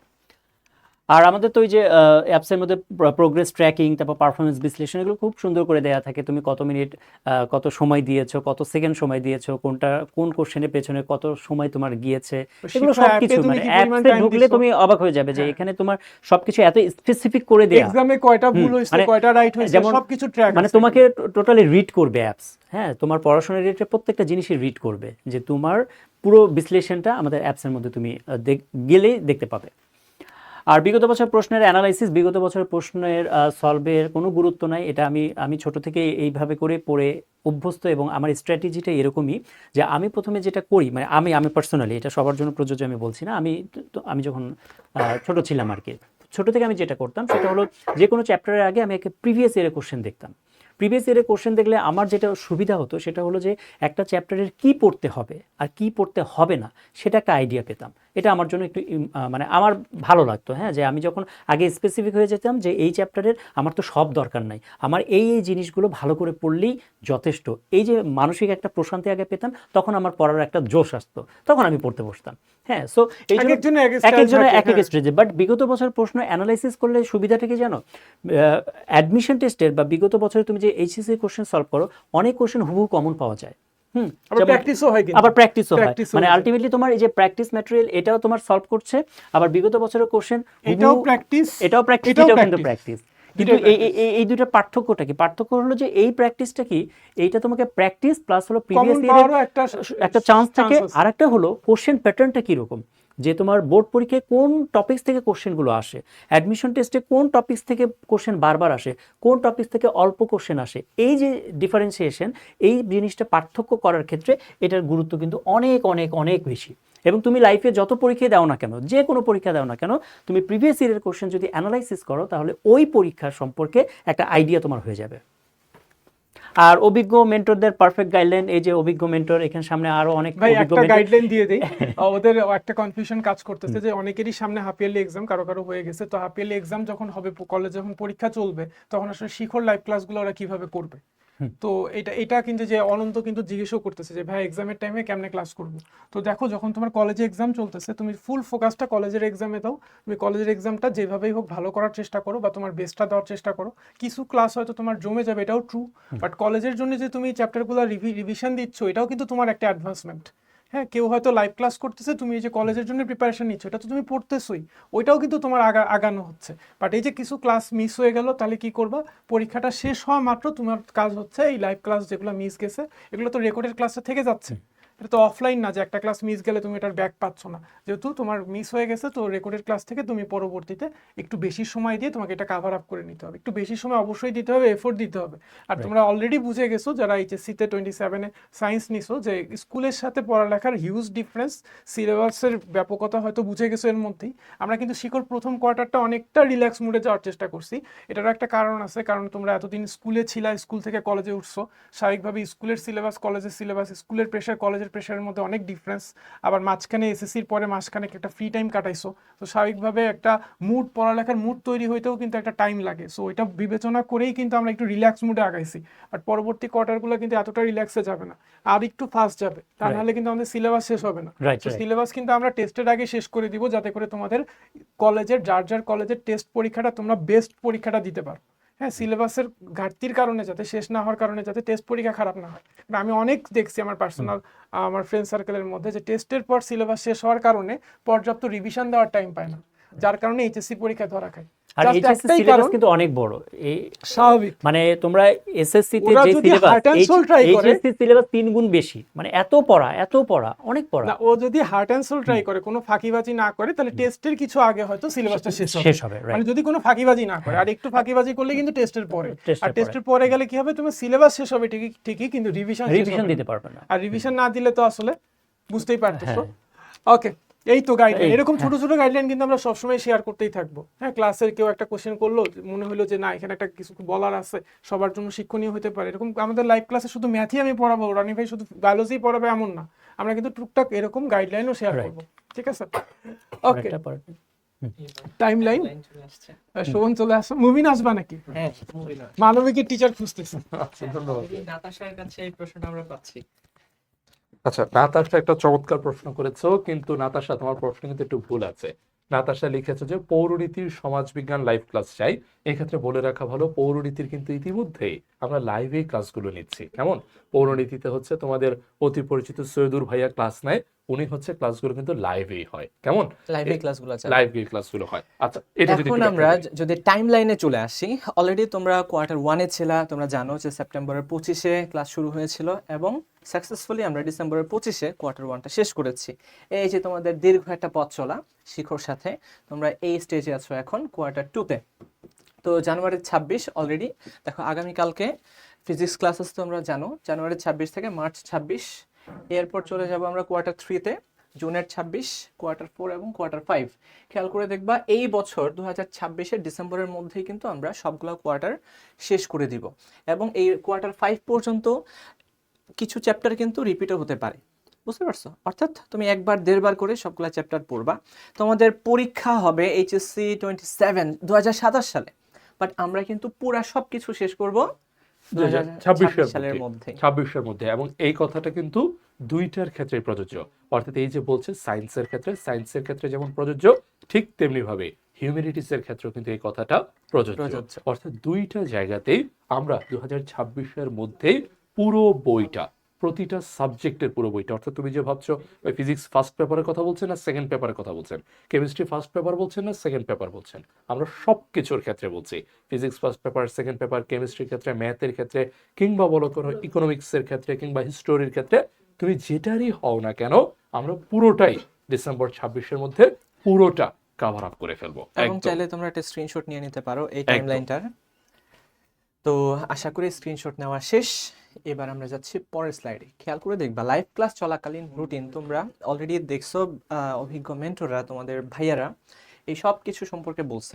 ইভেন তারপরে লাইভ ক্লাসে আমরা অনেক সময় শুনি যে ভাইয়া অ্যানিমেটেড ভিডিও কোথায় পাবো, প্র্যাকটিস বুক কোথায় পাবো। এটা খুব আফসোস, একটু কষ্ট লাগে যে এত সুন্দর করে আমরা অ্যাপটা সাজিয়েছি, কিন্তু অ্যাপের কোথায় কি আছে তোমরা সেটা জানো না। প্রতি মাসেই কিন্তু ইভেন এনাম ভাইও তোমরা অ্যাপটা কিভাবে সাজাবা এটার গাইডলাইন ভিডিও দিয়ে থাকেন, অলরেডি আছে, কিন্তু তোমরা সেটা দেখে অবশ্যই সুন্দর করে কোথায় কি আছে। একটা স্কুলে তো সব এক জায়গায় থাকে না, এক একটা জায়গায় এক একটা ল্যাব, ক্লাসরুম সব ভাগ করা থাকে। সো আমাদের অ্যাপেরও নির্দিষ্ট জায়গায় নির্দিষ্ট কন্টেন্ট তুমি পাবা, এই কন্টেন্টগুলো অবশ্যই তোমাকে অ্যাভেল করতে হবে। এমনকি কেউ যদি চায়, আমাদের কিন্তু অ্যাপের অনেকটা বড় একটা আপডেট এসেছে এই বছরের শুরুতে, অর্থাৎ 2026-এর শুরুতে আপডেটটা আসছে। এবং তোমরা চাইলেই এই যে যারা শিখর ফেসবুক পেজ থেকে লাইভটা দেখছো, আমরা কিন্তু অ্যাপটা যে নতুন করে আপডেট হয়েছে এটা নিয়েও কিন্তু লাইভে আসছিলাম। এবং তোমরা জানো আমি, এনাম ভাই, আমরা সবাই সহ চমৎকার করে পুরো অ্যাপে কি কি নতুন এসছে এটা দেখেছি। ওই লাইভটা যদি তুমি একটা বার দেখো, তাহলেই কিন্তু একেবারে সম্পূর্ণ কিছু অ্যাপে কি কি আছে না আছে, কি পরিবর্তন হয়েছে, সব তুমি জেনে ফেলতে পারবে। এবং আরো একটা প্রশ্ন কিন্তু একজন করছে যে ভাই ডিসেম্বর 26-এর মধ্যে যদি সব শেষ করে ফেলি তারপর কি করব? মানে তারা এখনই চিন্তা করছে বছর শেষ হলে কি করব। কোনো টেনশন নেই, বছর শেষ হলে আমরা আবার কিভাবে জিপিএ 5 পেতে হয় সেটা লক্ষ্য নিয়ে আবার মাঠে নামবো। এরপর লক্ষ্য GPA আমরা আবার মডেল টেস্টে নামবো। সুতরাং তুমি টেনশন নিও না, পড়ালেখা আমরা সারা বছরই করব। হ্যাঁ, তারপর আর কি কি আছে? লাইভ ক্লাসের সাথে অ্যানোটেটেড পিডিএফ স্লাইড পাচ্ছো, এটা অ্যানিমেটেড একটু ভিডিও বুঝিয়ে যাচ্ছে। দেওয়া দরকার। এই যে অ্যানোটেটেড পিডিএফ স্লাইড, এইটা আবার কি জিনিস, এইটা একটু তোমাদের বোঝা দরকার। তোমরা দেখতে পাও তোমাদের বিভিন্ন ক্লাসে স্যারেরা যে লেখে, একটা স্লাইড আছে, সুন্দর একটা স্লাইড উনি বানিয়ে নিয়ে আসে, তারপর সেটার উপরে উনি কি কি যেন লেখে। ফিজিক্সে আমরা দেখতে পাই জিমি ভাই কি সব লেখে, এই যে শোভন ওরা কেমিস্ট্রিতে কি কি সব যেন লিখে, তারপর হচ্ছে আরো কি কি অনেক কিছু করে। ম্যাথের ক্ষেত্রে তো পুরো শুধু প্রশ্নটাই লিখে নিয়ে আসে, তারপর পুরো ম্যাথটা করে। এই যে স্যারেরা যা কিছু লিখছে সেগুলো সবকিছু সহ ওই স্লাইডটাই তুমি পেয়ে যাবে, একেবারে আর ক্লাসের একজন শেষেই বলছে পেয়ে যে যাবে। দাগানো বই দিলে অনেক ভালো হতো। তোমরা দেখবা আমরা যখন ক্লাস করব, ক্লাসে কিন্তু বলে দিব যে আমরা এই পৃষ্ঠা থেকে ওই পৃষ্ঠা পর্যন্ত আজকে ক্লাসে কভার করব। সো কোন জায়গাটা ইম্পর্টেন্ট ওই জায়গাগুলো কিন্তু আমরা বলে দিব। সুতরাং একটা হাইলাইটার নিয়ে বসবা, মানে একটা না, 3টা হাইলাইটার নিয়ে বসতে বলবো বিভিন্ন কালারের। কোন জায়গাটা ইম্পর্টেন্ট ওই জায়গাগুলো তোমরা ওই ক্লাস থাকাকালীন চলাকালীন সময় দাগায় নিবা। একদম ঠিক আছে। অ্যানোটেটেড ভিডিও থাকবে, এই যে তোমাদের তো টেক্সট বুক পড়তেই হবে, তাই না? আর আমরা তোমাদেরকে প্র্যাকটিস বুক প্রোভাইড করব, ওয়ান অফ দ্য ফাইনেস্ট। তোমরা যারা এখন পর্যন্ত দেখছো তোমরা জানো, যারা দেখো নাই অবশ্যই প্র্যাকটিস বুকগুলো যেয়ে দেখবা।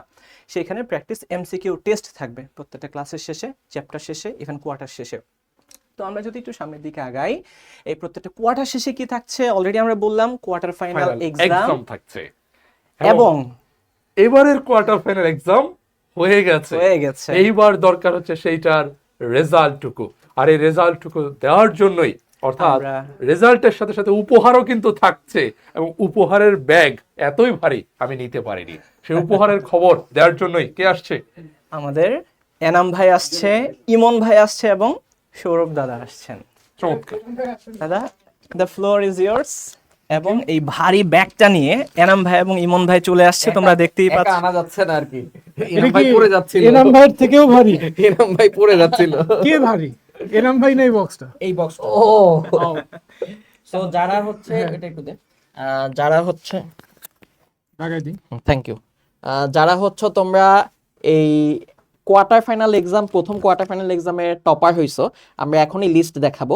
সো আমরা প্রথমে ভাবছিলাম প্রথম 5 জনকে গিফট দিব, পরে ভাবলাম যে না, প্রথম 10 জনকে গিফট দিব, কিন্তু ওরা আসলে এত ভালো নাম্বার পাইছে, আমরা 15 জনকে গিফট পাঠাবো।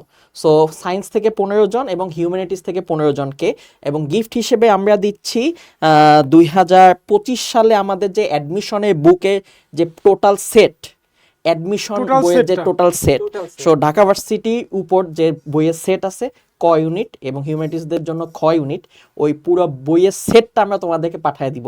সো এই যে বিশাল অ্যাডমিশনের বইয়ের সেট, সবাইকে ভাগ করে দিবেন এরকম কিছু? না না না, একজন এই পুরো বক্সটা পাবে। ভাই ওরা জায়গায় তো নিয়ে ওদের বাসা পর্যন্ত আমরা এটা পৌঁছায় দিব। বাসায় পৌঁছায় দিয়ে আসবে, মাশাআল্লাহ, তাহলে তো আর কথা নাই। ওকে, ঋতু জান্নাত বলছে ভার্সিটি বা এটা কোশ্চেন বুক দিলে বেশি ভালো। এই যে কোশ্চেন বুক না, সব আছে এটার মধ্যে, প্র্যাকটিস বুক, কোশ্চেন বুক, মাস্টার বুক সব আছে। কোশ্চেন বুকটা ভালো করে করো।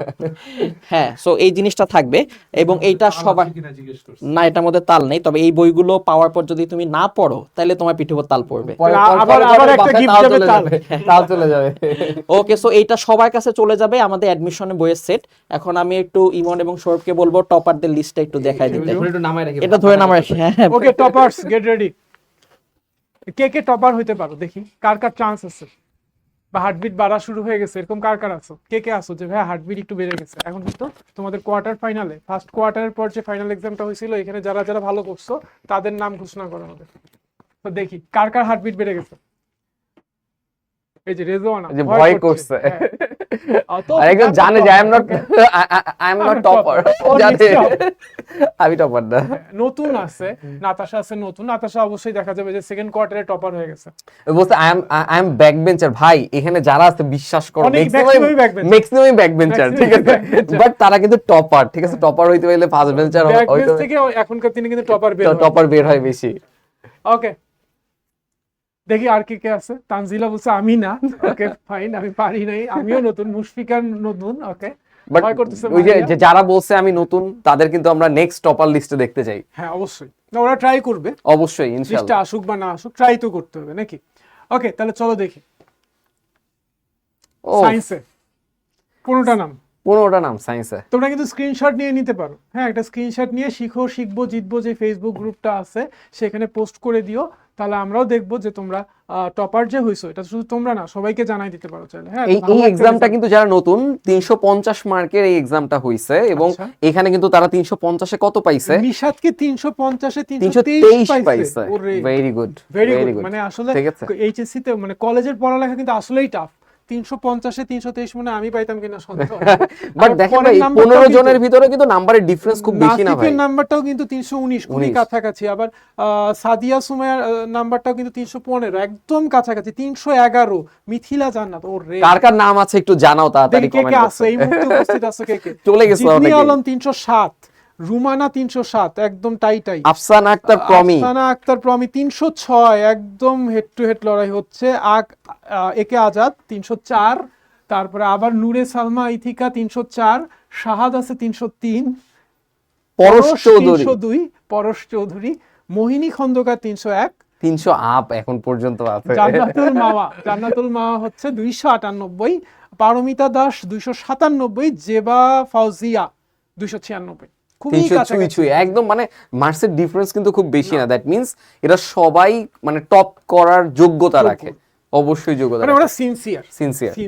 বাকি যারা তোমরা পরীক্ষা দিয়েছো অবশ্যই তোমাদের ইচ্ছায় আছে, তোমরা সিনসিয়ার বলেই পরীক্ষা দিয়েছো, কিন্তু এটাকে আরেকটু সিরিয়াসলি নিতে হবে এবং মনোযোগ দিয়ে পরীক্ষাগুলো দিতে হবে, প্র্যাকটিস করে তারপর পরীক্ষা দিতে হবে। ধরো যে এই পরীক্ষাটা খারাপ করছে অনেকেই, তো খারাপ করছে মানে যে সামনে ভালো করার কোনো স্কোপ নেই তা না।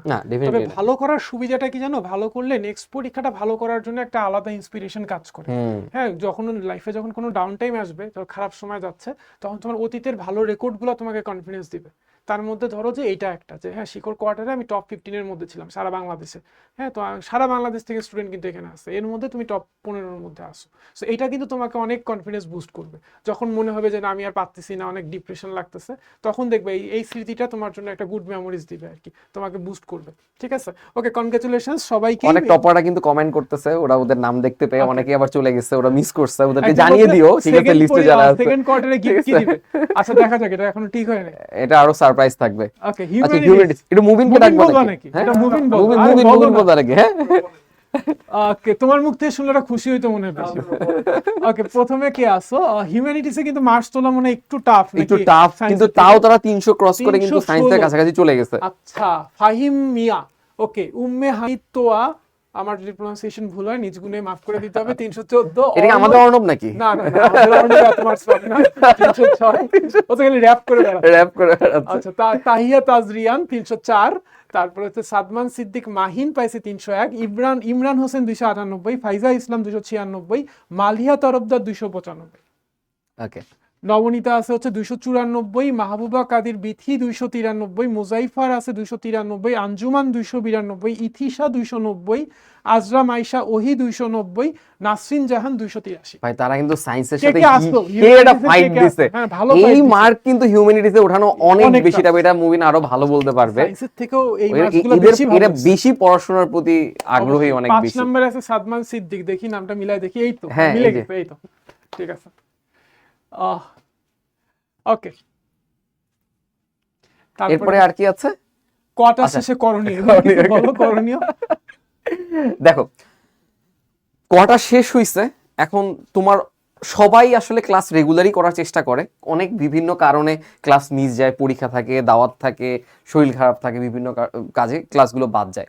বাট আমরা বলবো যে ভাই কোয়ার্টার শেষ হয়ে গেছে মানে কিন্তু তোমার পড়া শেষ হয় নাই, তোমার জমে থাকা যে ক্লাসগুলো আছে এই ক্লাসগুলো তোমাকে কমপ্লিট করতে হবে। জমে যদি নাও থাকে এই কোয়ার্টারটাতে আমি যা যা পড়ছি একবার গো থ্রু করতে পারি, ওই যে ক্লাস নোটটা আগে একবার চোখ বুলাবো, কোন জায়গায় মনে হচ্ছে যে হ্যাঁ এই জায়গাটা আমার আরেকবার রিভাইজ করা দরকার, এটা অবশ্যই রিভাইজ করে করতে হবে। ওই যে কঠিন টপিকগুলো তুমি ওইখান থেকেই কিন্তু আইডেন্টিফাই করে ফেলতে পারবা যখন ক্লাস আরেকটা কাজ করতে পারে কোয়ার্টার শেষে, সেটা হচ্ছে যে আর্কাইভ থেকে একটা ক্লাস শেষ করে ফেলবো। হ্যাঁ এটাও করতে পারে, এটাও করতে পারে, এটা খুবই ভালো। কলেজের সিলেবাসের সাথে যেই চ্যাপ্টারটা ম্যাচ করতেছে না ওই চ্যাপ্টারটা তারা আর্কাইভ থেকে আগেই শেষ করে ফেলবে, তাহলে যখন লাইভ ক্লাসটা চলবে ওর জন্য ক্যাচ করা কিন্তু অনেক বেশি সহজ হয়ে যাবে, অনেক বেশি সহজ হয়ে যাবে। ওকে দ্য অ্যাক্টিভ রিকল, নিজে প্রশ্ন করে নিজে উত্তর দাও, এটা কিন্তু আরেকটা এটা একটা টেকনিক আর কি, যে কি পড়ছি রিকল করা, যে মাথার মধ্যে ব্রেনের চোখ বন্ধ করে ফিল করার চেষ্টা করা যে আমি কি পড়ছি। যে আমি টিচার হইলে কিভাবে কোশ্চেন করতাম, আমি কোন উত্তরটা শুনতে পছন্দ করতাম, এরকম করা আর কি, এটা আসলে অনেক বেশি কাজে দেয়। নিজের আরেকটা ওয়ে আছে পড়ার কাজে, তো তুমি যদি কাউকে বুঝাই দাও। এক্স্যাক্টলি, আমি এটা করি ভাই। তাহলে কিন্তু আমি আমার তোমার- ছোট বোনকে হ্যাঁ। মনে আছে এখনো চিপস কিনে দিয়ে বসায় বসায় রাখছি যে তুই শুনবি, আমি বলবো তোকে বুঝাবো। ও খাইতো আর কিছুই বুঝতো না, কিন্তু এটা আমার কাজে লাগতো। ওরা যদি পারে যে কোনো একটা কলেজে দুর্বল ফ্রেন্ডকে যদি একটু বুঝায় দেয়, তাহলে কিন্তু দুইটা উপকার। এক হচ্ছে ফ্রেন্ড যদি তোমার থেকে বুঝে তাহলে তোমার প্রতি একটা গ্রেটফুল থাকবে, আর সেকেন্ডলি তোমার লাভ হচ্ছে তুমি ওকে বুঝায় যখন দিচ্ছ তখন কিন্তু তোমার রিকল হচ্ছে এবং তখন কিন্তু জিনিসটা তোমার মাথার মধ্যে আরো ভালো করে সেট হচ্ছে। ঠিক আছে, সো পড়া বুঝাই দেওয়ার চেষ্টা করবে। আমি একটা একদম একটা স্বীকারোক্তি দেই, একদম অনেস্ট, ঠিক আছে, স্বীকারোক্তি। আমি যখন অ্যাকচুয়ালি এইচএসসি তে পড়ছি বা এসএসসি তেও পড়ছি, কিছু জিনিস আমি পরীক্ষা পাশ করার জন্যই পড়ে আসছি, পাশ করে আসছি, ভালো করছি, কিন্তু আমি না আসলে বুঝতাম না অত ভালো। আমি যখন পড়ানোর লাইফে ঢুকলাম, পড়াইতে এসে না ওই জিনিসগুলোকে আমি আরো ভালো করে ফিল করতে পারছি এবং আরো ভালো করে উপলব্ধি করে শিখতে পারছি। মানে আমি মনে হচ্ছে ও আচ্ছা এই জিনিসটা এইভাবে, এটা তো আরো সহজ ছিল। আমি তো একসময় আইসিটি পড়াইছি, জানো, হ্যাঁ, অনেক বাংলাদেশের মনে হয় পপুলার অনলাইন টিচার হচ্ছে সম্ভবত আইসিটি আইসিটি আর কি। হ্যাঁ, আমি তোমরা এখনো সার্চ দিলে পাবা, আমার নাম সৌরভ শাহ, আইসিটি লিখে সার্চ দিলে পাবা। এখন যেটা বলতেছিলাম যে আমি এই আইসিটি যে টপিকগুলো আমরা পড়াইছিলাম, ও তো আগের সিলেবাস আরো ব্যাপক ছিল, প্রথম সিলেবাসটা অনেক বড় ছিল, অনেক ডেপথে গেছিল আর কি। তো ওই যেই চ্যাপ্টারটা আমি পড়াইছিলাম ডিজিটাল সংখ্যা পদ্ধতি ও ডিজিটাল ডিভাইস, এটা কিন্তু আমাদের বুয়েটের সেকেন্ড ইয়ারে ছিল। তো বুয়েটের সেকেন্ড ইয়ারে লেভেল 2 টার্ম 2, হ্যাঁ, ওখানে পড়ছি। পড়ার পরে অনেক কিছু ছিল যেটার মধ্যে আমার কনফিউশন কাজ করতো, কিন্তু যখন আমি পড়াবো তখন কিন্তু আমি অনেক বই ঘাটাঘাটি করে যাতে কোনো কনফিউশন না থাকে, তো ওইভাবে কিন্তু অনেক ঘাটাঘাটি করে এটা বানাইছি। সো আমি বুয়েটের জন্য যতটুকু পড়তে হয়েছে তার থেকেও বেশি পড়তে হয়েছে আমার পড়ানোর জন্য। সো পড়ানোটা কিন্তু খারাপ না, ভালো অভ্যাস, অনেক বেশি ভালো, অনেক বেশি। এটা যদি তুমি ইফেক্টিভলি কাজে লাগাইতে পারো, সো এটা একটা ওয়ে হইতে পারে। হ্যাঁ, কোয়ার্টার শেষে অনেক কিছুই করণীয় থাকতে পারে। অ্যাডমিশন লিটমাসে এক্সাম দিতে পারো, পরবর্তী কোয়ার্টারের সিলেবাস সম্পর্কে একটা ধারণা তো আমরা দিয়ে দিলাম। ওই যে বললো আর্কাইভ ক্লাস থেকে আগে থেকে যদি একটু ক্লাসগুলো হালকা করে দেখে নাও, খুব ভালো একটা করতে পারবা ওই ক্লাসে। আর ইমন, আমাদের কোয়ার্টার 2 এর ক্লাস কবে থেকে শুরু হচ্ছে? এই যে একদম ক্লাস তো আজকে থেকেই শুরু হয়ে গেল, এই যে আজকে এতক্ষণ ধরে করলে এটা একটা বড় ক্লাস, গুরুত্বপূর্ণ ক্লাস ছিল আর কি, কোনো পড়ালেখা হয় নাই, বাট আগামীকাল থেকে কিন্তু ক্লাস শুরু হয়ে গেছে, একদম ফুল স্পিডে ক্লাস শুরু হয়ে যাবে। যারা ম্যাক্সিমাম তো এনরোলড আছো, আর যারা নতুন কেউ যদি ভাবো যে ভর্তি হবা, তাহলে দ্রুতই ভর্তি হয়ে ফেলো। যত দেরিতে ভর্তি হবা তত তোমার ক্লাসগুলো কিন্তু জমে থাকবে বেশি, ঠিক আছে? সো প্রথম থেকেই আমাদের সাথে শুরু থেকে একটা নতুন প্রতিজ্ঞা নিয়ে, নতুন বছর, নতুন কোয়ার্টার, সবকিছুই নতুন, আমরা নতুন একটা প্রতিজ্ঞা নিয়ে আগাবো, যাতে করে আমরা ফাঁকিবাজি করবো না, নতুন বছরটা আমরা আমাদের বেস্টটা দিব। ওই যে জাফরিন কিন্তু অলরেডি বলছি ইনশাআল্লাহ সেকেন্ড কোয়ার্টারে আমি ফার্স্ট হব, আমি তোমার নামটা মনে রাখবো এবং ইনশাআল্লাহ সেকেন্ড কোয়ার্টারে কিন্তু আমি দেখতে চাই তোমার নামটা। ওকে, দেখবো। হ্যাঁ, জাফরিন ইসলাম, জাফরিন, তোমার নামটা সেকেন্ড কোয়ার্টারে দেখতে চাই আমি ইনশাআল্লাহ, সেকেন্ড কোয়ার্টারে দেখতে চাই। সো খুব ভালো করে কোয়ার্টারটা পার করতে হবে। সো বাকি যারা আছো ওর সাথে ফাইট দিতে হবে কিন্তু, অবশ্যই। Focus, fight and finish. Okay, so focus, fight and finish. কোয়ার্টারটা খুব ভালোভাবে শেষ হোক তোমাদের সবার জন্য, শুভকামনা।